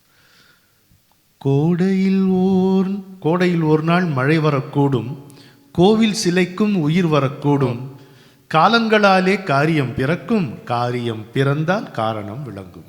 அப்போ தன்னை போல இது என்னன்னா, இது நம்ம ஊரில் பழமொழியில் சொல்லுவாங்க, அட சும்மா அலட்டிக்கிட்டு குளிச்சா புரியுது குத்தாலம் அப்படிமா.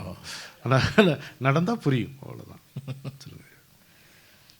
அது மாதிரி அந்த கதாபாத்திரத்தினுடைய தன்மைக்கு, அதாவது அவங்களோட பேக்ரவுண்டுக்கு தகுந்த மாதிரி வார்த்தைகளை போட்டு பண்ணக்கூடிய விஷயங்களில் மன்னவன் வந்தானடி பாட்டு ரொம்ப நான் ஆரம்பத்தில் மன்னவன் வந்தானடி, மஞ்சத்தில் இருந்து நெஞ்சத்தில் கறந்த இப்படிலாம் வரிசையாக பாட்டு போயிட்டேன். பாட்டு சுசிலம்மா பாடின விதமாகட்டும், பப்பிமாவுடைய டான்ஸ் ஆகட்டும், சிவாஜியோட நடையாகட்டும், இதை பார்த்து வியந்திருக்கும். ஆனால் சூட்சமம் எங்கே வச்சார் அப்படிங்கிறது பார்க்கும்போது, மன்னவன் வந்தானடி, மஞ்சத்திலே இருந்து நெஞ்சத்திலே அமர்ந்த, இது எல்லாரும் அந்த பாட முடியாது. நெஞ்சத்தில் இருந்து மனசுக்குள்ளே பூந்து அதுக்கப்புறம் முறைப்படி கல்யாணம் பண்ணி அதுக்கப்புறம் தான் மஞ்சங்கிறது வரணும். ஆனால் இவ பாடுறது அரண்மனை தாசி. அவளுக்கு தொழில் முக்கியம், மன்னனுடைய தயவு முக்கியம். மஞ்சம் தான் முதல்ல வரும், நெஞ்சம்ங்கிறது அடுத்தது. பலே பலே பலே. இது வந்து எனக்கு நினச்சி பார்த்தேன், இந்த கேரக்டரைசேஷனுக்கு வந்து இப்படி, அதுவும் அவள் எப்படி வந்து மன்னனை வசியப்படுத்துகிறாங்கிறதுக்கு ஒரு 4 லைன் வருது பாருங்கள். செந்தமிழ் சொல்லெடுத்து இசை தொடுப்பேன், அரண்மனை நாட்டியக்காரியவள். செந்தமிழ் அப்போ தான் நல்லா இருக்கு. ஓகே. செந்தமிழ் சொல்லெடுத்து இசை தொடுப்பேன், வண்ண சந்தத்திலே கவிதை சரம் தொடுப்பேன். கவிதை எழுதுவா, பாடுவா. 3 தமிழ் மாலை சூட்டிடுவேன். ஓகே. இனி முப்பொழுதும் கற்பனையில் அற்புதமாய் வாழ்ந்திருக்கும் அன்னவன். அவனை கவுத்துட்டால. அது அந்த ஸ்டாம்ப்பு, அவங்களுடைய குலத்தொழிலுடைய பாரம்பரியத்தினுடைய பெருமிதம் இருக்கும் இல்லையா, ப்ரைடு ஒன்று இருக்கும் இல்லையா, அதை வந்து அந்த வரியில். ஒரு நிமிஷம்னா, நீங்கள் பயப்படவே வேண்டாம், இதை பாட முயற்சி கூட செய்ய மாட்டேன் நான். ஓகே, பேசு. ஆனால் அதில் வந்து நான் நீங்கள் இந்த இசையை பற்றி பின்னாடி வருது நுணுக்கம் பாடணும்னு நினச்சேன்னா, ஆனால் அடுத்த எந்த நிகழ்ச்சி நீங்கள் பாடினாலும் நான் முன்வரிசையில் வந்து உட்காந்துருப்பேன். அப்படியெல்லாம் ஒரு ஆபத்து உங்களுக்கு கிடைக்காது. ஏன்னா இல்லை, கண்டிப்பாக. அது மாதிரி ஒரு கேரக்டருக்கு வந்து அந்த கேரக்டர் வந்து ஒரு 2 வரையில் சொல்லி முடிச்சிட முடியும் அப்படிங்கிறது வந்து ஹேட்ஸ் ஆஃப். 3ஆம் பிறை கண்ணை கலைமானே அவருடைய கவிஞருடைய கடைசி பாட்டு எல்லாரும் மறக்க முடியாத ஒரு பாட்டு. சிச்சுவேஷன்ஸு படமும் அப்படி, கமலுடைய பர்ஃபார்மன்ஸ் ஆகட்டும், ஸ்ரீதேவி ஆகட்டும், பாலுமேந்திரனுடைய ப்ரெசன்டேஷன் ஆகட்டும், எல்லாம் இருக்கும். ஆனால் அந்த கேரக்டரைசேஷனுக்கு வந்து அதுக்கு முன்னாலேயே கவிஞர் அதே மாதிரி ஒரு கதாபாத்திரத்துக்கு பாட்டு எழுதியிருக்கார். கை கொடுத்த தெய்வம் படத்தில் 1000ல் ஒருத்தி அம்மானி. பாலிலும் வெண்மை பனியிலும் வெண்மை பச்சை இளம் கிளிமொழி சொல்வது உண்மை.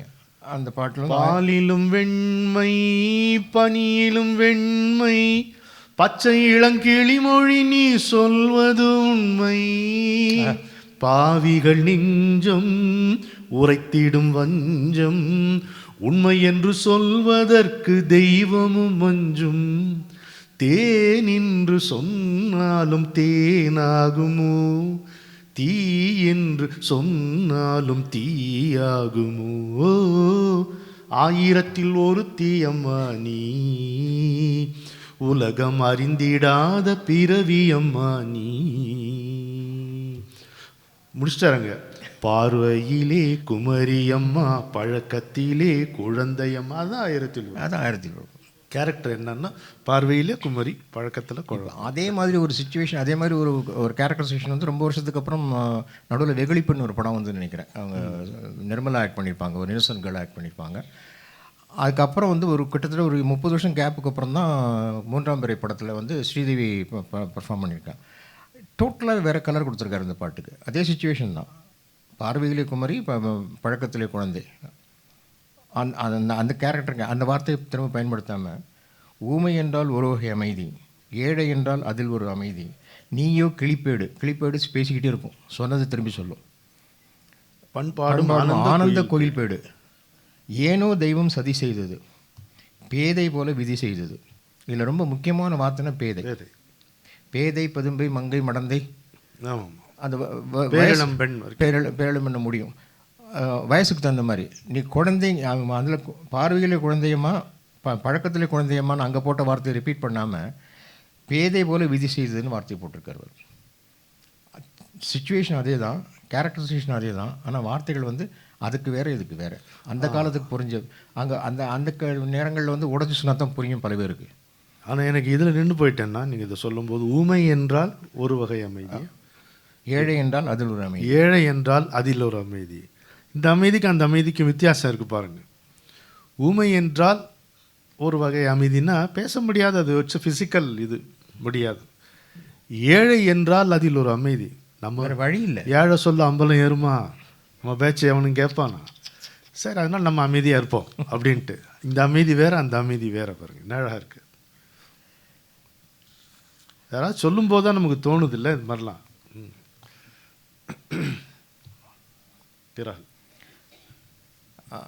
கவிஞரோட கம்போசிங் உட்கார்றது வந்து அவ்வளோ தொடர்களில் ஒரு 2-3 பாடல்கள் ரெக்கார்டிங்கில் போயிருக்கேன், சந்திச்சிருக்கோம். அதுக்கு முன்னால் கேஎஸ் கோபாலகிருஷ்ணோட படங்களில் வந்து கம்போசிங் வரும்போது கவிஞரோட அவர் அப்போல்லாம் பிரமிச்சு தான் பார்த்துருப்பேன். எப்படி வார்த்தைகள் வந்து விழுது, எப்படி வார்த்தைகள் வந்து விழுது. அந்த அப்போ தான் சுச்சுவேஷன் சொல்கிறாரு, உடனே அடுத்தாப்புல வார்த்தை வந்து வியந்து வரும்போது மாரியம்மன் திருவிழா ஒரு படம் வந்து, அந்த படம் சரியாக போகலை. இளையராஜாவோட 2வது படம் 3வது படமும் அது சரியாக போகலை அந்த படம். ஆனால் அதில் வந்து ஒரு சுச்சுவேஷனில் வந்து மனைவியை சந்தேகப்படுறான் கணவன். அந்த 2 பேருக்குள்ளே அவளுக்கு குழந்தை பிறந்ததுக்கப்புறம் வந்து பேசிட்டு புருஷன் பொண்டாட்டிக்குள்ளே தகராறு. காரணம் வந்து அது வீட்டில் இருந்து இன்னொரு லேடி நாத்தனார் கேரக்டர் வந்து இது ட்ரிகர் பண்ணி விட்டுருப்பா. அதனால் அண்ணன் வந்து தம்பிக்கும் அவளுக்கும் தொடர்பு இருக்க மாதிரி ஒரு புகைச்சலை கிளப்பி விட்டுருப்பாங்க. அப்போ அது சொல்லும்போது ஷாக் ஆகி சொல்கிற அதோட டைலாக் போட்டிருந்ததில் அந்த குழந்தையை தாளாட்டும் போது தன்னுடைய தண்ணீர் விளக்க பாட்டு தான், நான் உத்தமி தான், நான் பத்தினி தான், நான் நெருப்பு தான் அப்படிங்கிறத சொல்லக்கூடிய பாட்டு இது. இதை அவர் கம்போசிங் கொடுத்தோடனே அந்த பாட்டு தங்க கூடத்துக்கு பொட்டம் வைத்தேன்னு இந்த பாட்டு போட்டு இளையராஜா டியூன் கொடுத்தாரு. உடனே தாலாட்டு மாதிரி தான் யாருங்கிறத சொல்கிறதுக்கு தாலாட்டு தான் அது கொடுத்துட்ருக்காரு. இந்த பொட்டு வச்ச தங்க கூடம் ரொம்ப ஃபேமஸாக இருக்குல்ல. ஆமாம், இதுக்கு வந்து கவியரசர் அன்றைக்கே பொட்டு வச்சுட்டார், தங்க கூடத்துக்கு பொட்டு வச்சுட்டார். அது சரணங்கள் 3 சரணம் 4 சரணம் கொடுத்ததுக்கப்புறம் நமக்கு வந்து அதுக்கு முன்னால் அந்த லீட் சீனில் அந்த சீனுடைய எண்டு வந்து பாட்டுக்கு லீடு இருக்கும்போது கடைசி வார்த்தை என்ன போட்டுறேங்கிறது அவர்கிட்ட சொல்லலாமா கூடாதான்னு எனக்கு தெரியல. டைரக்டர் பக்கத்தில் இருந்தாங்க, எல்லாம் பண்ணாங்க. எனக்கு வந்து அந்த வார்த்தையை கொடுத்தா இவர்கிட்ட வேறு ஏதாவது விஷயம் கிடைக்கலாமா அப்படின்ட்டு சொல்லுவார். புருஷன் சந்தேகப்படுறான்னு ஒரு வார்த்தையில் உங்களுக்கு பதில் சொல்ல முடியாது, முள்ளு மேலே விழுந்த முந்தானே முள்ள தான் எடுக்கணும் அப்படிங்கிறா. ஹஸ்பண்ட் கேரக்டர் சொல்லும், ஆமாம்மா 2 பேருக்கு போட்ட முந்தானே ஆச்சே. முடித்த உடனே பாட்டு ஆரம்பிக்குதுங்க. உடனே என்ன பண்ணார்னா, உன் தந்தைக்குத்தான் இந்த முந்தானை, தந்தை கொடுத்தான் சிந்தேனி, தாயிருந்தே வரும் பிள்ளையடா, தாரம் தரங்கட்டது இல்லையடா. சொன்ன முந்தானேன்னு ஒரு வார்த்தை சொன்ன உடனே அதுக்கு ஒரு சரணம் இந்த வச்சுக்கோ. மகான் பாட்டு நிற்பாங்க. கவியரசுடைய தாலாட்டு பாடல்களில் இந்த பாட்டு இப்போ தான் முதல் முறையாக இடம்பெறுகிறது நம்முடைய நிகழ்ச்சியில். அந்த சிறப்பு அண்ணாவுக்கு தான். இந்த பாட்டு நான் இது வரைக்கும் முன்னாடி கேட்டதும் கிடையாது, எனக்கு தெரியாது, எங்கள் அக்காவுக்கு தெரியும், நான் கேட்டதில்லை. இதுக்காக தான் பார்த்தேன். அருமையான பாட்டு. இளையராஜா இசையமைப்பில் மாரியம்மன் திருவிழா 1978 வந்த திரைப்படம். இப்போ கதையை சொல்ல அந்த பாட்டை நம்ம பார்க்கும் பொழுது பிரமிப்பாக இருக்குது. எப்படி இவ்வளோ சரளமாக வருமோ இல்லை, அதுக்கப்புறம் மைக்கில் பேச முடியாது. தங்க கூடத்துக்கு பொட்டும் இட்டேன், தாமரை பூவுக்கு மையும் இட்டேன், விழிமொட்டுக்குள் ஏன் இந்த முத்துக்களோ, அன்னத்தின் பிள்ளை நீயடி கண்ணே, ஆனந்த வீணையே தாலேலோ, எந்த அற்புத ராகமே தாலேல். குழந்தை தண்ணீர்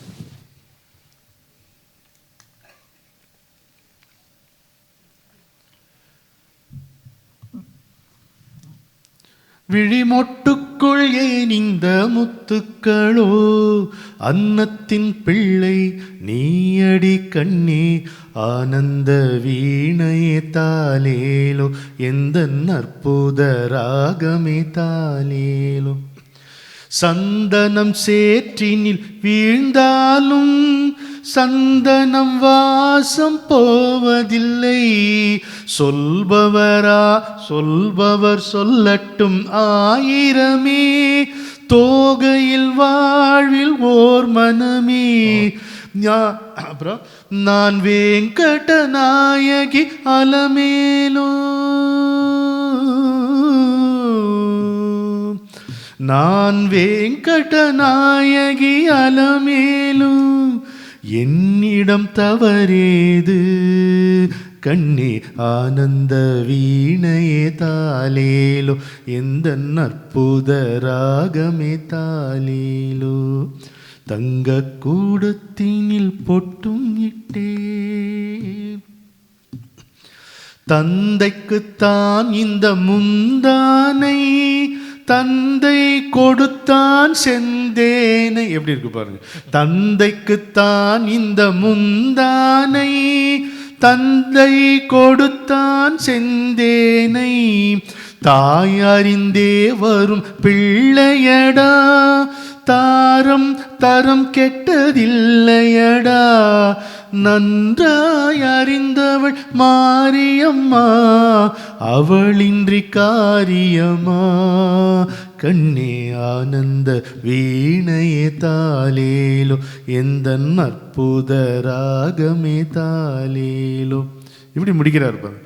தேவகி கொண்டது சிறைவாசம், கண்ணன் பிறந்ததும் தீர்ந்ததடா, சீதை புரிந்தது வனவாசம், திருமகன் வந்ததும் மறைந்ததடா, நெருப்பினையே அவள் சாட்சி வைத்தாள், நானே நெருப்பல்லவோ, நான் எதுக்கு சாட்சி வைக்கிறேங்கிறா.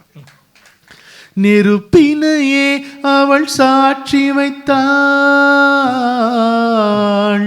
நானே நெருப்பல்லவோ கண்ணே, ஆனந்த வீணையே தாலேலோ, எந்த அற்புத ராகமே தாலேலோ. இந்த நிகழ்ச்சி எப்படிப்பட்ட உறவுகளெல்லாம் கொண்டு வருது பாருங்களேன். இப்போது நான் இங்கே கோபாலகிருஷ்ணர் தெருவில் தான் குடியிருந்தோம். அந்த தெருவில் நாங்கள் குடியிருந்த வீட்டுக்கு சொந்தக்காரர் ப்ரொஃபஸர் ஆர்எஸ் முரளி இங்கே வந்திருக்காரு. அந்த தெருவுக்கு பின் தெருவில் இருந்த என்னுடைய உற்ற நண்பன் பாலு இன்றைக்கி வந்திருக்கார். 60 வருஷம் கழிச்சு பார்க்குறேன் நான் பாலுவை. அன்றைக்கி நல்லி சார் உங்கள் விழாவில் தான் இதெல்லாம் நம்ம பேசிக்கிட்டோம். நம்ம ஸ்கூலில் இந்த டேக் ஹாலில் நடந்துச்சு பாருங்கள், நார்த் பிரான்ச்சில். நான் நார்த் பிரான்ச் ஸ்டூடெண்ட் இல்லை, அதனால் ஸோ இன்றைக்கி இங்கே இந்த வாணிமகாலுக்கு வந்த பிறகு இந்த உறவுகள்லாம் திரும்ப பார்க்க முடியுது. ரொம்ப பரவசமாக இருக்குது.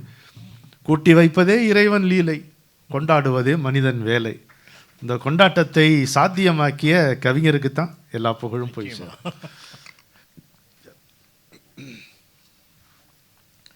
கவிஞருடைய மொழி ஆளுமையை பற்றி நிறைய விஷயங்கள் இலக்கியங்கள்லேருந்து நமக்கு நான் எப்போ கல்லூரி காலங்களில் படித்ததோ அதுக்கு முன்னால் மேடைகளில் கேட்டதோ வரிகள் இருந்தால் கூட இன்றைக்கி நினைவு நிற்கிறது அவருடைய அதை எடுத்து கையாண்டார்னு சொல்ல முடியாது.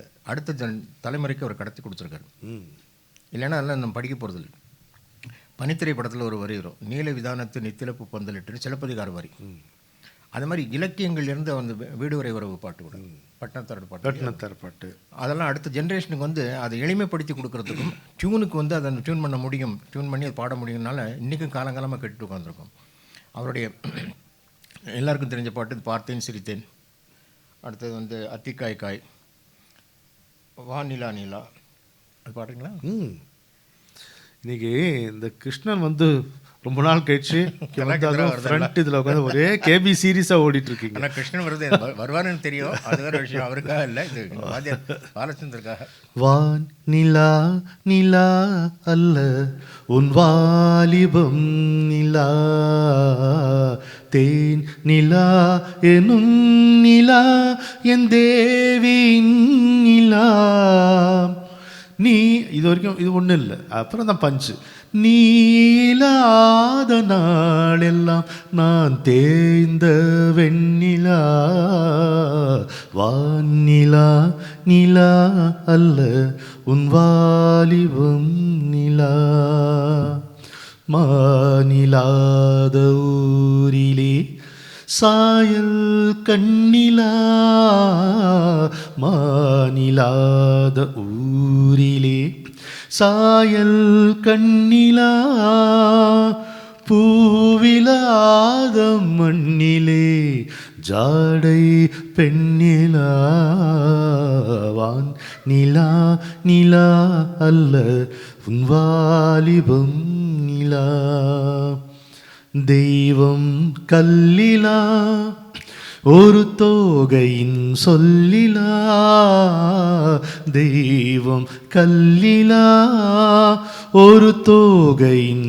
சொல்லிலா, பொன்னிலா பொட்டிலா புன்னகை மொட்டிலா அவள் காட்டும் அன்பிலா, இன்பம் கட்டிலா அவள் தேக கட்டிலா, இன்பம் கட்டிலா அவள் தேக கட்டிலாம், தீதிலா காதலா உடலா கூடலா அவள் மீட்டும் பண்ணிலா, வானிலா நிலா அல்ல உன் வாலிபம் நிலா, வாழ்க்கை வழியிலா ஒரு மங்கையின் ஒளியிலா, என்ன அழகுங்க, வாழ்க்கை வழியிலா ஒரு மங்கையின் ஒளியிலா, ஊரிலா நாட்டிலா ஆனந்தம் வீட்டிலா அவள் நெஞ்சின் ஏட்டிலா, சொந்தம் இருளிலா ஒரு பூவையின் அருளிலா, சொந்தம் இருளிலா ஒரு பூவையின் அருளிலா, எண்ணிலா ஆசைகள் எண்ணிலா கொண்டதேன் அதை சொல்வாய் வெண்ணிலா,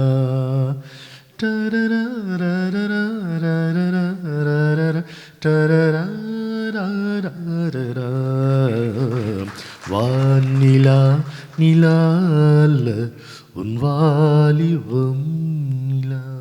என்ன அழகான பாட்டு. இந்த பாட்டு கம்போஸ் எங்கிருந்த நீ இல்லாத நாளெல்லாம் நான் தேய்ந்த வெண்ணிலான் முடிச்சிட்டாயா? அது MS விஸ்வநாதன் ஒரு வருதியா வாயில?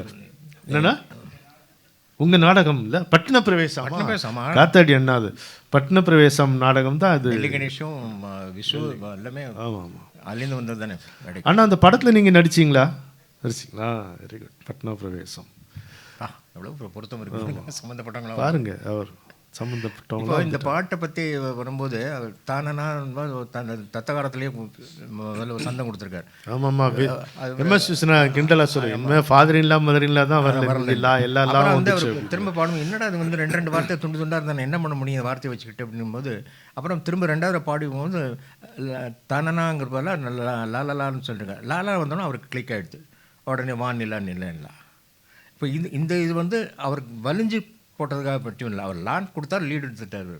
அது இல்லாமல் இன்னொரு தமாஷான ஒரு விஷயம். தமாஷான சென்ஸ்னா கலாட்டா பண்ணக்கூடிய கவிஞருக்கும் MS விஸ்வநாதனுக்கும் உள்ளது வந்து அந்த நட்பை தாண்டின ஒரு ரெண்டு பேருக்குள்ளே வந்து ஒரு சீண்டல் நிறைய நடந்துகிட்டு இருக்கு. அது விஸ்வநாதன் நிறைய சொல்லியிருக்காரு. அது விஷயமா ஒரு அவன்தான் மனிதன் படத்துக்கு வந்து படமெல்லாம் முடிஞ்சு போச்சு. ஒரு லவ் டேட் இருந்தால் தேவையில்லை, வெளிநாட்டில் போய் ஷூட் பண்ணுற மாதிரி இருக்கும், அவுட்டோரில் போய் ஷூட் பண்ண வேண்டியிருக்கும், அது பாட்டு எடுத்து கொடுத்தீங்கன்னா பரவாயில்ல அப்படின்னு. அதெல்லாம் அப்புறம் பார்த்துக்கலாம். இந்த காதல் 40 வருஷமாக காதல் பாட்டு புழிஞ்சாச்சு. இனிமேல் என்கிட்ட வந்து சக்கை தான் கிடக்கு, ஒன்றும் சாறு வராது, போய்டா அப்படின்ட்டு இருக்கிறேன். இல்லை நீ வந்து கண்டிப்பாக வேணும். அவங்களுக்கு வந்து மே மாதம் படம் ரிலீஸ் பண்ணால் காலேஜெல்லாம் லீவு. ஆனால் எல்லோரும் வந்து நிறைய போட்ட காசு எடுக்க முடியும். மே மாதம் படம் ரிலீஸ் பண்ணுறதுக்குன்னா இந்த பாட்டு நீங்கள் எடுத்தால் தான் முடியும், இந்த வாரத்துக்குள்ளே எடுத்தால் தான் போய் ஷூட் பண்ணிட்டு வரதுக்கு சரியாக இருக்கும்னு. என்னடா மேனு ஆட்டுக்குட்டி மாதிரி கத்திட்டு இருக்க நீ அப்படின்னு கிண்டல் பண்ணியிருக்காரு. பண்ணிவிட்டு டியூனு கேட்டோடனே அன்பு நடமாடும் கலைக்கூடமே, அதில் ஒன்றும் அந்த முதல் வார்த்தையில் கிடையாது. அந்த வரி 3 சரணத்தில் வரக்கூடிய அத்தனை வார்த்தை முடிகிறது மேனே முடியும். இது என்ன எழுதி வச்சதா? ஏற்கனவே கம்போஸ் பண்ணி வச்சதா, ஏற்கனவே எங்கேயோ படித்து பார்த்த விஷயமா அது. அவர் சீண்டிட்டு ஒரு வார்த்தை வந்தால் கூட ரெண்டு பேருக்குள்ள வேண்டாம் வேண்டான்னு சொன்னால் கூட பாட்டு டியூன் வந்தாச்சுன்னா அன்பு நடமாடும் கலைக்கூடமேன்னு வந்ததுக்கப்புறம் அத்தனை வரிகளும் பாட்டு முடியும், அத்தனை மேமேன்னு முடியும்.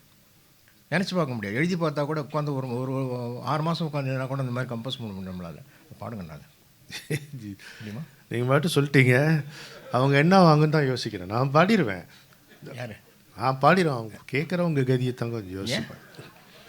அன்பு நடமாடும் கலைக்கூடமே, ஆசை மழை மேகமே, கண்ணில் விளையாடும் எழில் வண்ணமே, கன்னித் தமிழ் மன்றமே.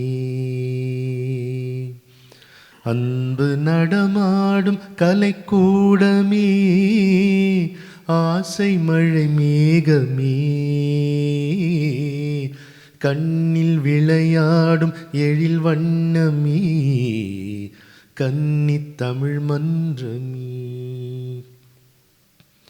மாதவி கொடி பூவின் இதழோரமே, மயக்கும் மதுச்சாரமே, மாதவி கொடி பூவின் இதழோரமே, மயக்கும் மதுச்சாரமே,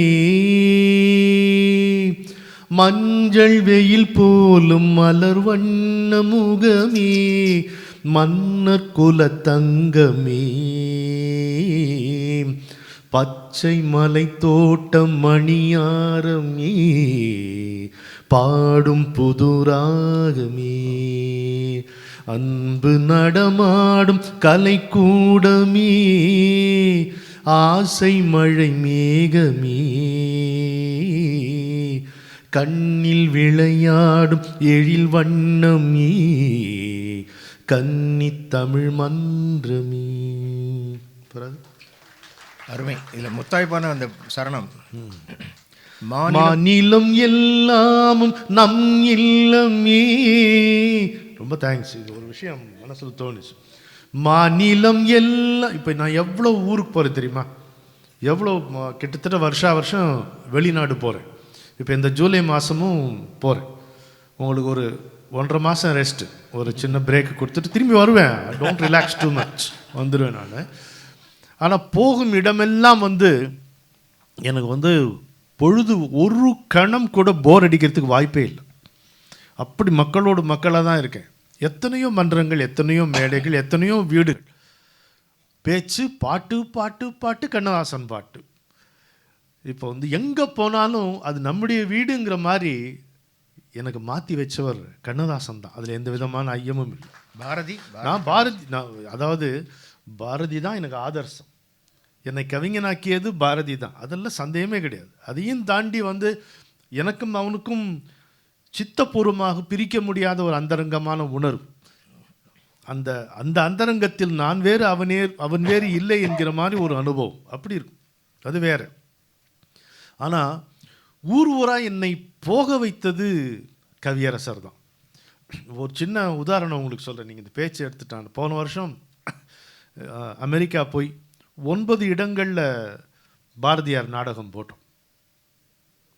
பெரிய அளவில் அது வரவேற்பு பெற்றது. எங்கள் ப்ரொடியூசருக்கு எல்லாத்தையும் நானே பேசி உரிய பணம்லாம் வாங்கி கொடுத்தேன். பெருமைக்காக சொல்லலை, ₹1 கூட நான் வாங்கலை. அதில் ₹1 கூட கிடையாது. அது பாரதிக்கு நான் கடன்பட்டவன், பாரதிக்கு நான் செய்ய வேண்டிய சேவை, அது பண்ணுறேன். ஆனால் அப்போ என்ன தான் எவ்வளோ செலவு பண்ணியிருப்பேன் நான். எனக்கு செலவு உண்டு இல்லை, நானும் சம்சாரி தானே. அந்த பணத்தெல்லாம் கண்ணதாசன் கொடுத்தார் எனக்கு. எங்கே நான் கண்ணதாசனை பற்றி பேசினாலும், அது வீடாக இருந்தாலும் சரி, ஒரு சின்ன கூட்டமாக இருந்தாலும் சரி, ஒரு பெரிய மன்றமாக இருந்தாலும் சரி, அவரை பற்றி பேசினேன். அவர் தான் எனக்கு பணம் கொடுத்தார். பாரதி என்னை பாட வைத்தவன், கண்ணதாசன் என்னை வாழ வைத்தவன். இல்லைன்னா இங்கே சாப்பிட்டுட்டு போயிருப்பாங்களே. இங்கே நம்ம காலில் நம்மளால் நிற்க முடியலன்னா எவ்வளோ கஷ்டம். நம்ம காலில் நிற்கிறதுக்கு உண்டான அந்த அந்த காசு எனக்கு கவிஞர் கொடுத்த காசு. இது நன்றியோடு நான் சொல்லுவேன். எனக்கு ஒரு சுடர் இயற்றியவன் பாரதி, எனக்கு சோறு போடுபவன் கண்ணதாசன்.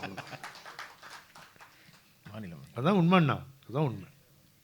உண்மையை சொல்கிறதில் இருக்கிற சந்தோஷம், அதுவும் ஊரறிய சொல்கிறதில் இருக்கிற சந்தோஷம், அதுவும் உற்றவர்கள் முன்னிலையில் சொல்வதில் இருக்கிற சந்தோஷம் யாருக்கு கிடைக்கும்? என்ன பாட்டு இந்த லைன்? அந்த மாநிலம் மாநிலம் பாருங்க, இந்த டைரக்டர் புத்தி போதை பற்றி கரெக்டாக அதை பிடிச்சிருக்கு பாரு. மாநிலம் எல்லாமும் நம் இல்லமே, மக்கள் நம் சொந்தமே. அதுக்காக தான் சொன்னேன். நீங்கள் சொன்னீங்களே அந்த மக்கள் சொந்தம். ஆமாம்.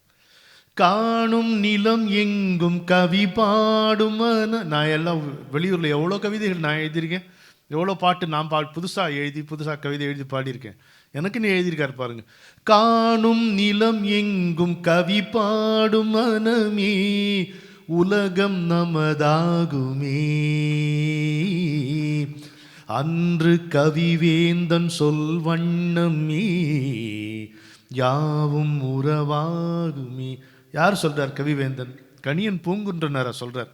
யாதும் ஊரே யாவரும் கேளிர்னு சொன்ன அந்த புலவரை, அன்று கவிவேந்தன் சொல் வண்ணமே, யாவும் உறவாகுமே, அன்பு நடமாடும். சாதாரண பாட்டு இல்லையே இது. ரொம்ப தேங்க்ஸ் அண்ணா, எனக்கு இதெல்லாம் ஞாபகப்படுத்தினீங்க நீங்கள். அது மாதிரி இப்போ அன்பு நடமாடும் கலைக்கூடமே வந்து ஒரு காதல் பாடலாக இருந்தால் கூட அதுக்குள்ளே சொல்லக்கூடிய வாழ்க்கை தத்துவங்கள், கணியன் பூங்குன் ஞாபகப்படுத்தக்கூடிய அந்த ஒரு பொறுப்பு, இதெல்லாம் வந்து கண்ணதாசனுடைய ஸ்பெஷல் குவாலிட்டிஸில் நம்ம கொண்டு வர வேண்டிய விஷயங்கள் இருக்குது. கணியன் பூங்குன்றனார கவிவேந்தன் யாருங்க நான் சொன்னேன்? கவியரசர் தான் சொல்லியிருக்காரு. அவர் தான் சொல்ல முடியும். அவர் தான் அந்த பேரை கொடுத்துருக்காரு. அது மாதிரி ஒரு பொதுவான ஒரு கண்ணதாசன் பட்டிமன்றத்துக்கு சொல்லும்போது எல்லாருமே கண்ணதாசன் பாடல்கள் சிறந்தது காதல் பாடல்களா தத்துவ பாடல்களா? அது ஒரு இப்போ கம்பன் ராமாயணத்தை எடுத்துக்கிட்டு எல்லோரும் வந்து இத்தனை நூற்றாண்டு கணக்காக 50 வருஷமாக 60 வருஷமாக பட்டிமன்றம் நடத்துறதுக்கான ஸ்கோப் கொடுத்த மாதிரி கண்ணதாசனை பொறுத்த வரைக்கும் காதல் பாடலாம் தத்துவ பாடலாம் அப்படிங்கிறது ஒரு டிபேட் போயிட்டே இருக்குது. இப்போ நான் பேச நினைப்பதெல்லாம் நீ பேச வேண்டும், இந்த பல்லவி வேறு யாரும் சொல்ல முடியாது.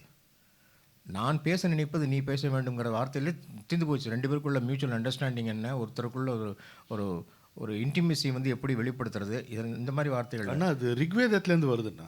அப்படியா? இந்த இன்னைக்கு இந்து திருமணங்களில் மந்திரங்கள் சொல்கிறோம் இல்லையா, அதை பற்றி நான் புத்தகம் எழுதியிருக்கேன். அதில் வந்து இந்த 7 அடி எடுத்து வைக்கும்போது சொல்லக்கூடிய அந்த 7 மந்திரங்களில் இருக்கு. அப்படியா? ஆமாம்.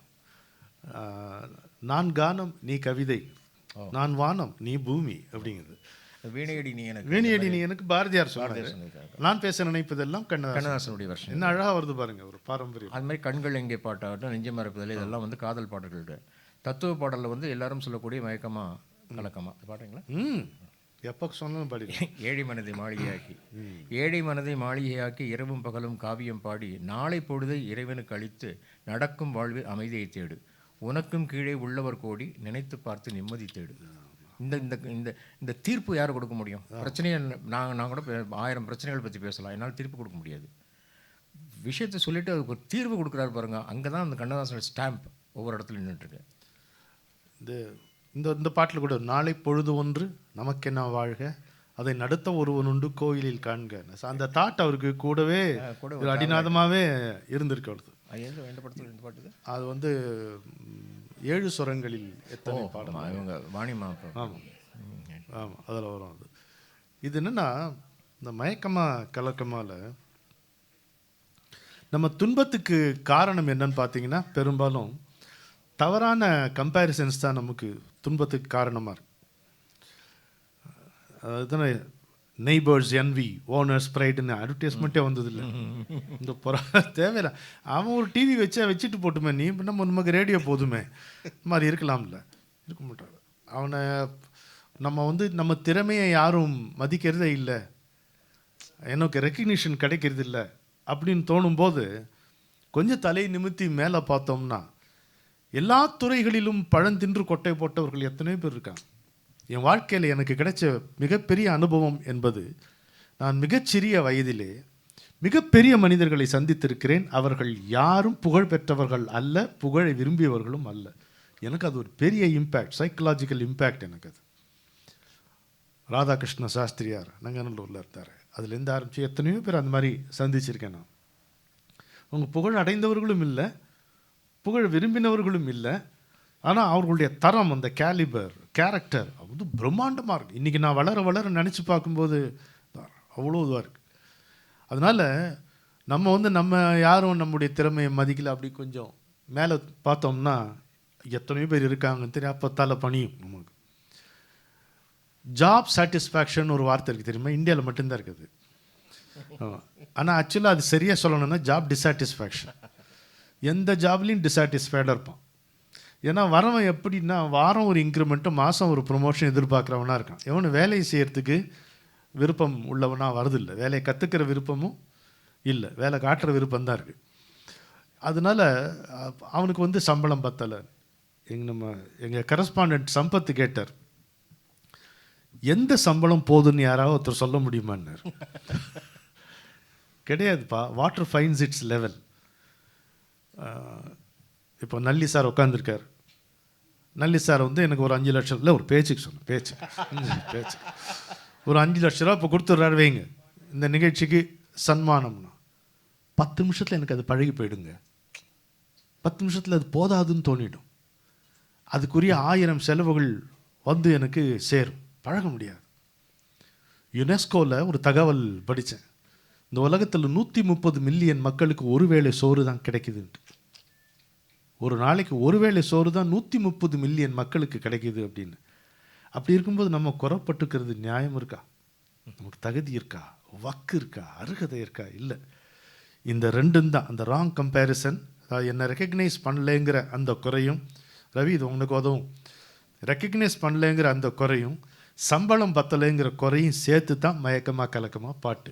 இப்போ விளக்கத்தை சொல்லிட்டேன்னா இப்போ ரொம்ப தெளிவாக ஜாலியாக போகும் பாருங்கள். யார் வீட்டில் துன்பம் இல்லை, யார் வீட்டில் பிரச்சனை இல்லை? அதுக்கு ஜெயகாந்தன் அருமையாக ஒரு வார்த்தை சொல்லுவார், எல்லா பிரச்சனைகளையும் தீர்த்து விட்டால் நாம் எங்கே போய் வாழ்வதுன்னு.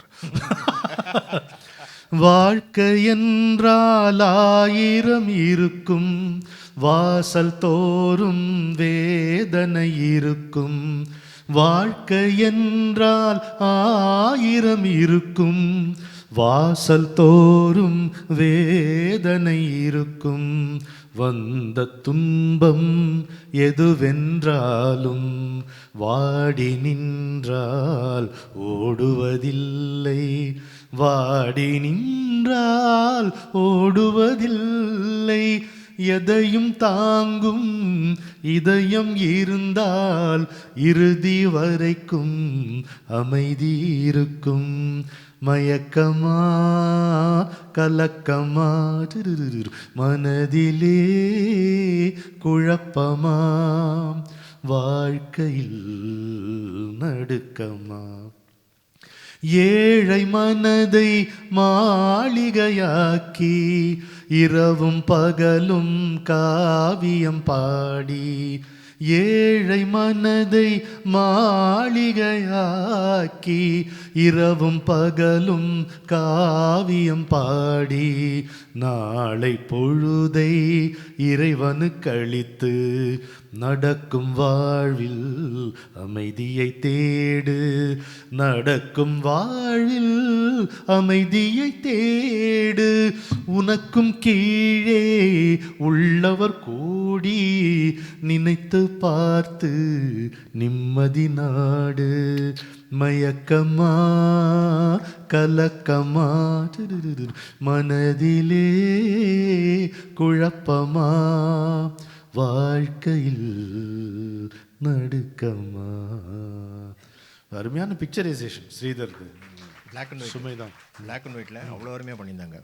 இப்போ காதல் பாடலாம் தத்துவ பாடலான்னு அந்த அந்த டிபேட் ஒரு பக்கம் போயிட்டு இருந்தால் கூட, காதல் பாடலையும் தத்துவத்தை சொல்ல முடியும்னு சொன்ன ஒரே கவிஞன் கண்ணதாசன். ஆச்சரியமாக இருக்கும் இல்லையா? பூவுக்கு மனம் உண்டு, அழகு உண்டு, மறுநாள் வாடிடும், 3ஆம் நாள் கீழே விடும், அடுத்த நாள் வதங்கும், அதுக்கப்புறம் மண்ணிலும் போயிடும். ஆனால் அந்த ஒரு காதல் பாட்டுக்குள்ளே ஒரு சூட்சமத்தை வச்சுருக்காரு. பூவுக்குள்ளே தேன் இருக்குது, அந்த தேன் தானும் அழியாது, அதோடு சேர்ந்த மற்றதையும் அழிய விடாது. பலே. பூமாலையில் ஒரு மல்லிகை இங்கே நான் தான் தேன் என்றது.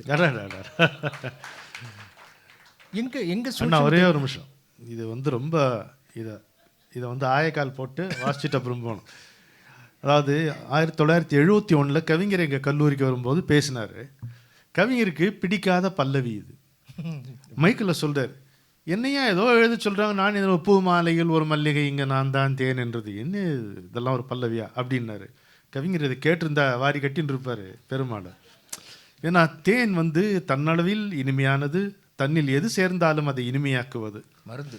தேன் தானும் கெடாது, தன்னை சேர்ந்த எதையும் கெடவும் விடாது. அப்படிப்பட்ட தேனா அவள். அது நீ பார்க்குற பெண்கள் எத்தனையோ இருக்கு, ஆனால் இதில் நான் தான்டா தேன், நான் வெறும் பூ இல்லை அப்படிங்கிற. வீடு தேடி வந்தது, வீடு தேடி இன்னும் வேண்டுமா என்றது இல்லை. அங்கே நிற்கிறான் கவிஞன் பாரு. வயசு பேசு, 18 வயசு தானே பேசு. ரொம்ப அழகு.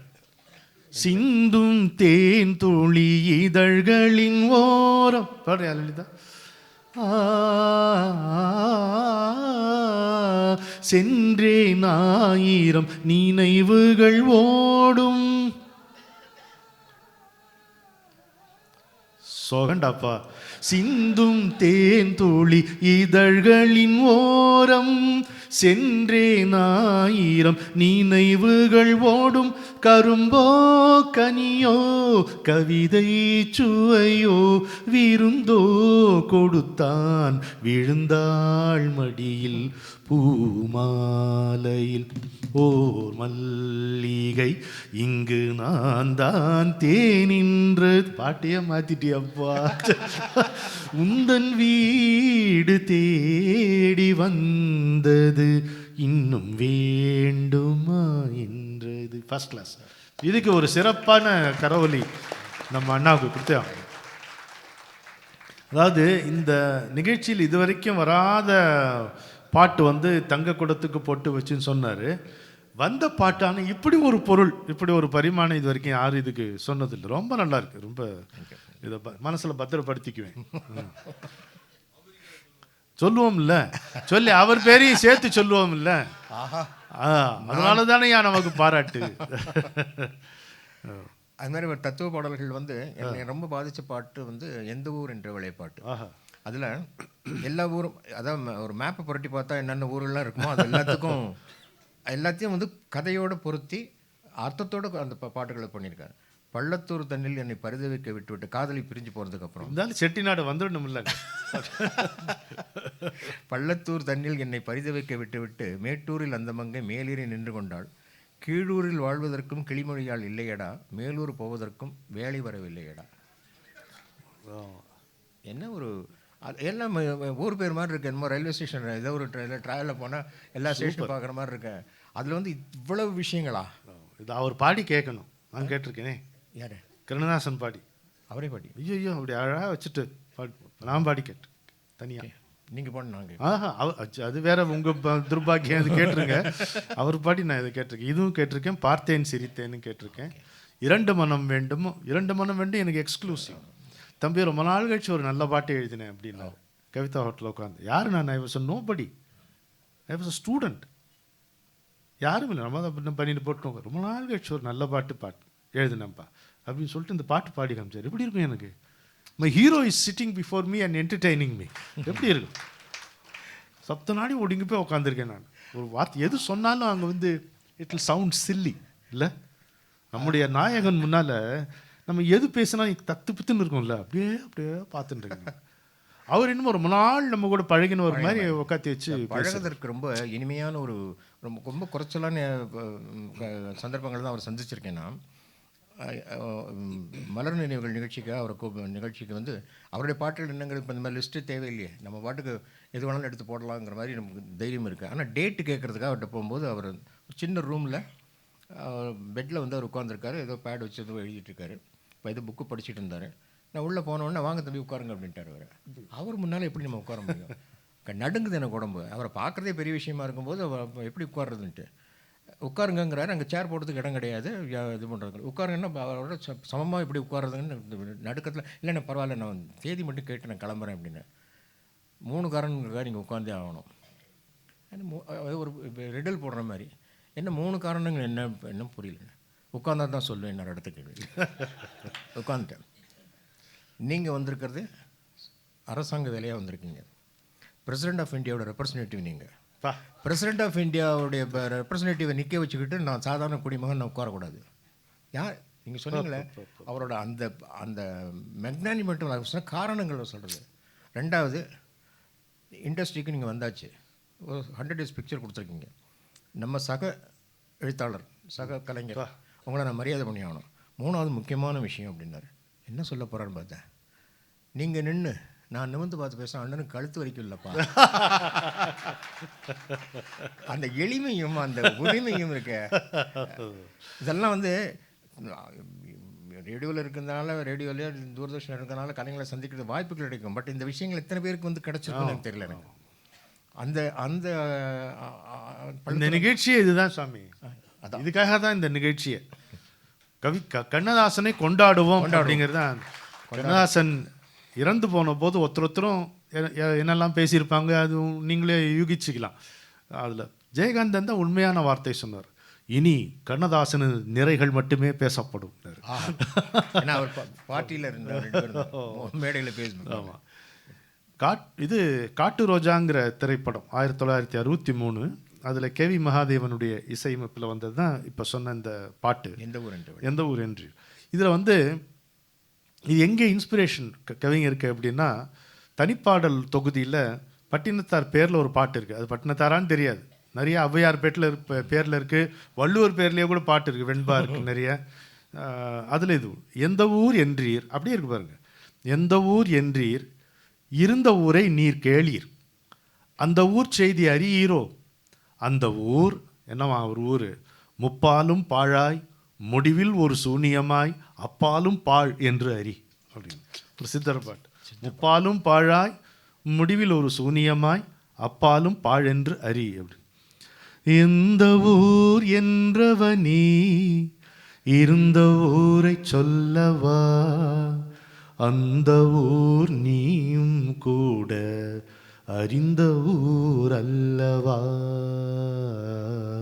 சரிதானா? உடலூரில் வாழ்ந்திருந்தேன், உறவூரில் மிதந்திருந்தேன். ரொம்ப பச்சையாக சொல்லக்கூடிய ஒரு விஷயத்தை இவ்வளோ நாகரிகமாக வந்து உடலூரில் கரு உருவாகிறது வந்து ஆணுடைய உடம்பு தான். புருஷ கர்ப்பம் 3 மாதம்ட்டு நம்முடைய சாஸ்திரத்தை அது ஒன்று உண்டு. அது வந்து உறவுக்கு அப்புறம் தான் அது டிரான்ஸ்ஃபர் ஆகுது அந்த இடத்துக்கு. அப்புறம் தான் கருவூரில் வருது. ஐயோ அது இந்த ஒரு மடமாதுன்னு அருணகிரிநாதர் பாட்டு மாதிரியே, பட்டினத்தார் பாட்டு மாதிரி அந்த ரேஞ்ச். ஆமாம். உடலூரில் வாழ்ந்திருந்தேன், உறவூரில் மிதந்திருந்தேன், கரூரில் குடி புகுந்தேன், மண்ணூரில் விழுந்து விட்டேன், கண்ணூரில் தவழ்ந்திருந்தேன், கையூரில் வளர்ந்திருந்தேன், காலூரில் நடந்து வந்தேன், காளையூர் வந்து விட்டேன். அந்த ஸ்டேஜஸ் ஆஃப் லைஃப் இன் அழகா சார். காளையூர் வந்த அப்புறம் என்னாகும், வேலூரை பார்த்து விட்டேன், விழியூரில் கலந்து விட்டேன், பாலூரும் பருவம் என்னும் பட்டினத்தில் குடி புகுந்தேன், எந்த ஊர் என்றவனே இருந்த ஊரை சொல்லவா, அந்த ஊர் நீயும் கூட அறிந்த ஊர் அல்லவா. காதலூர் எப்படி மாத்திர பாருங்க கேவி மகாதேவன். காதலூர் காட்டியவள் காட்டூரில் விட்டு விட்டாள், கன்னியூர் மறந்தவுடன் கடலூரில் என்னங்க மாஸ்டர் பீஸியா. காதலூர் காட்டியவள் காட்டூரில் விட்டு விட்டாள், கன்னி ஊர் மறந்தவுடன் கடலூரில் விழுந்து விட்டேன், பள்ளத்தூர் தன்னில் என்னை பரிதவிக்க விட்டு விட்டு மேட்டூரில் அந்த மங்கை மேலேறி நின்று கொண்டாள், கீழூரில் வாழ்வதற்கும் கிளிமொழியாள் இல்லையடா, மேலூர் போவதற்கும் வேளை வரவில்லையடா. எங்கேயோ போயிடுச்சு. நிறைவாக இல்லை,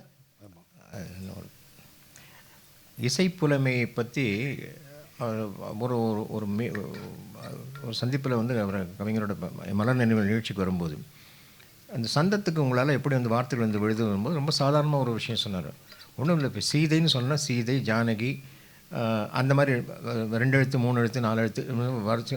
ராமன் பற்றி சொன்னால் ராமன், ஸ்ரீராமன், ராகவன், தசரத ராஜகுமாரன், இப்படி அடுக்கிட்டு போகலாம். சந்தத்துக்கு இந்த மாதிரி வார்த்தைகள் வந்து நம்ம எடுத்து போடுறது நம்மளுடைய வேலையாக இருக்கும் அப்படிங்கிற மாதிரி ஒரு விளக்கம் கொடுத்தார் அதுக்கு.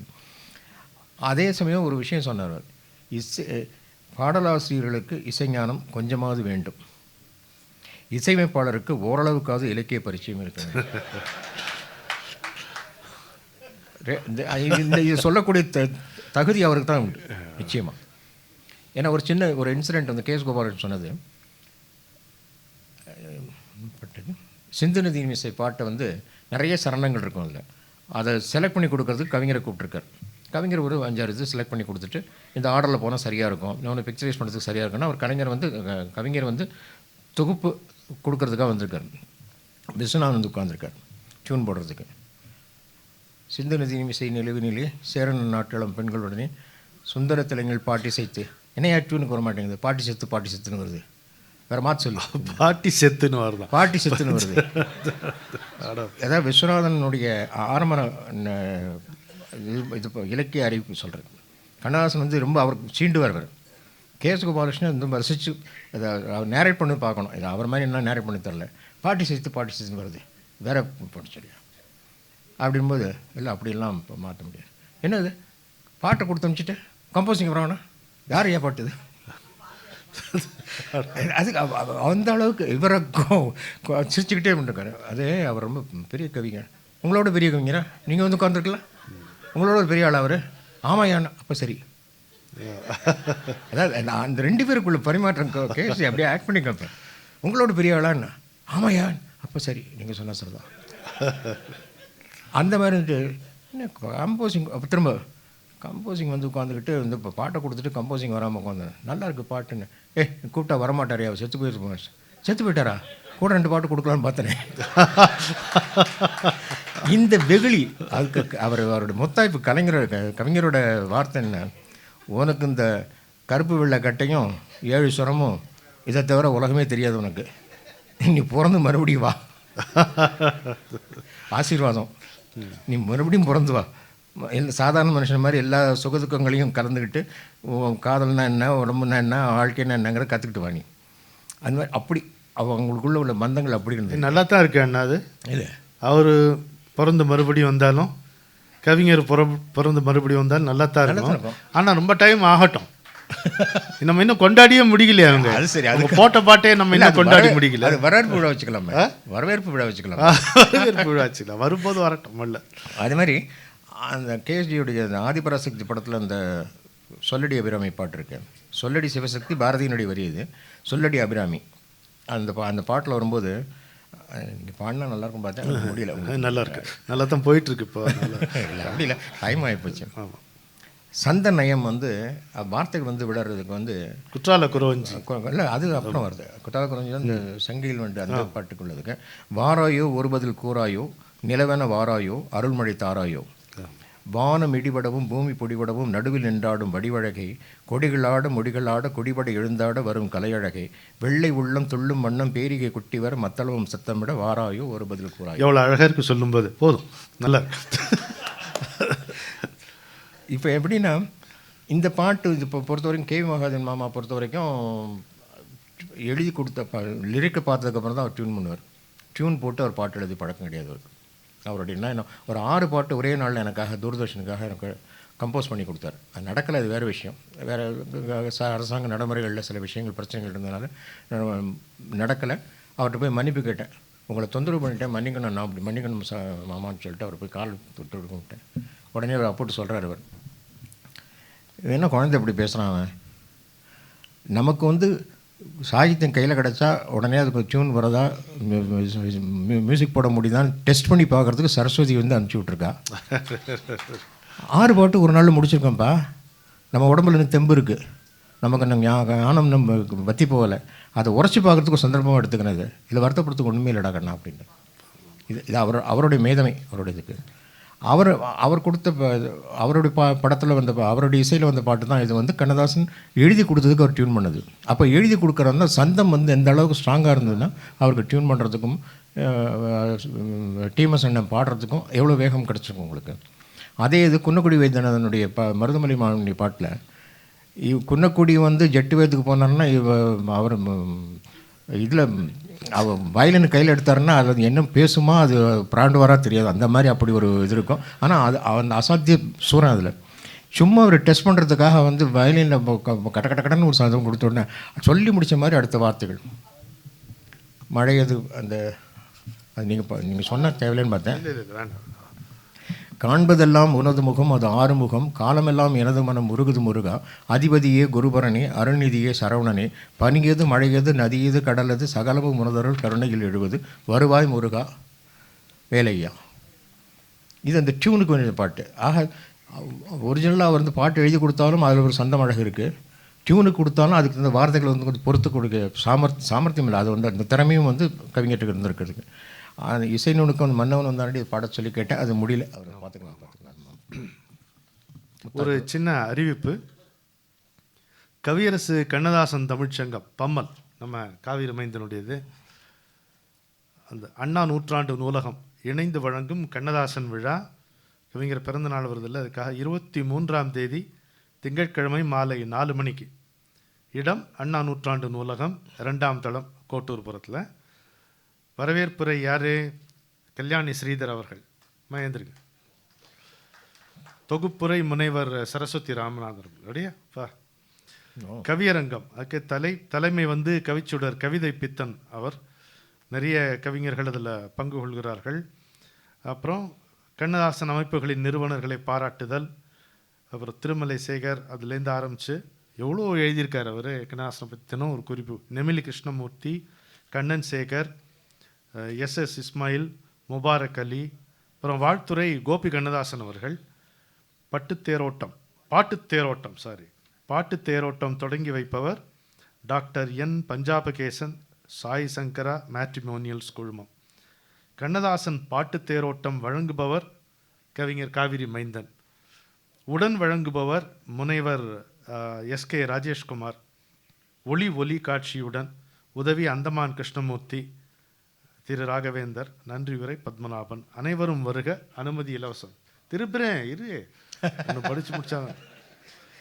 கண்ணதாசன் இசைத்தட்டு மாதிரி கண்ணதாசன் விழா அழைப்புதழ்.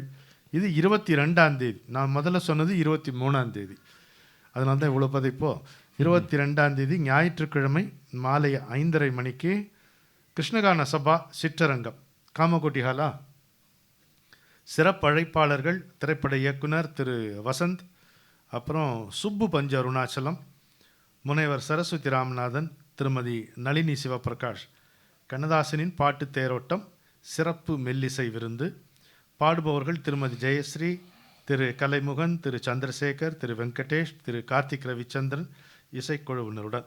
அனைவரும் வருக, அனுமதி இலவசம். முடிச்சா 2 பக்கம். கவியரசருடைய 50 ஆண்டு கால கலைப்பணியை 2 மணி நேரத்தில் எங்களால் அடக்க முடியாது. நாங்கள் முன்னரே தான் எழுதியிருக்கிறோம். ரசிகர்கள் வாழ்நாள் முழுவதும் நினைத்து நினைத்து மகிழ்ந்து மகிழ்ந்து கவியரசரின் ஆற்றலை அடுத்தடுத்த தலைமுறைக்கு எடுத்து செல்ல வேண்டும். இது என்னுடைய வேண்டுகோள்.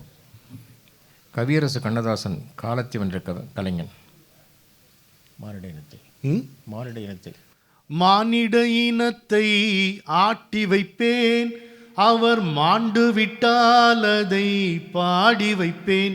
நான் மானிட இனத்தை ஆட்டி வைப்பேன், அவர் மாண்டு விட்டால் அதை பாடி வைப்பேன்.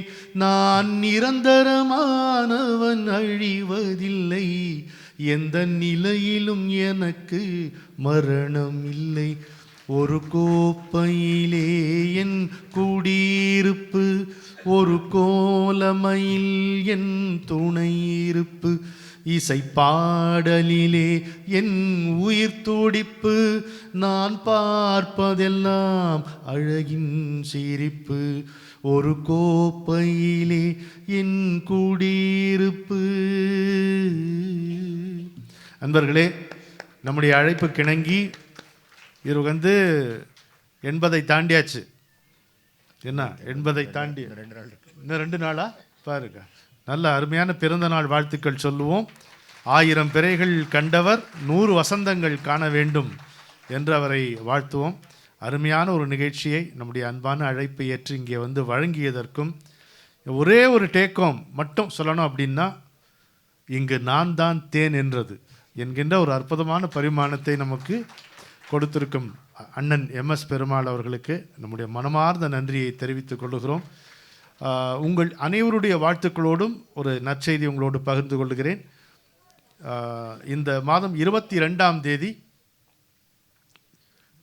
கோயம்புத்தூரில் கோவை கண்ணதாசன் நடத்தும் மிகப்பெரிய விழாவிலே எனக்கு கவியரசர் பெயரால் ஒரு விருது, கவிஞர் கண்ணதாசன் விருது, காரைக்குடி நாராயணன் அவர்களுக்கும் எழுத்தாளர் வேணுகோபால் அவர்களுக்கும் பொதுவாக 2 பேருக்கு விருது கொடுப்பார்கள். வருடா வருடம் நான் போய் ஒரு வாழ்த்துரை வழங்குவேன்.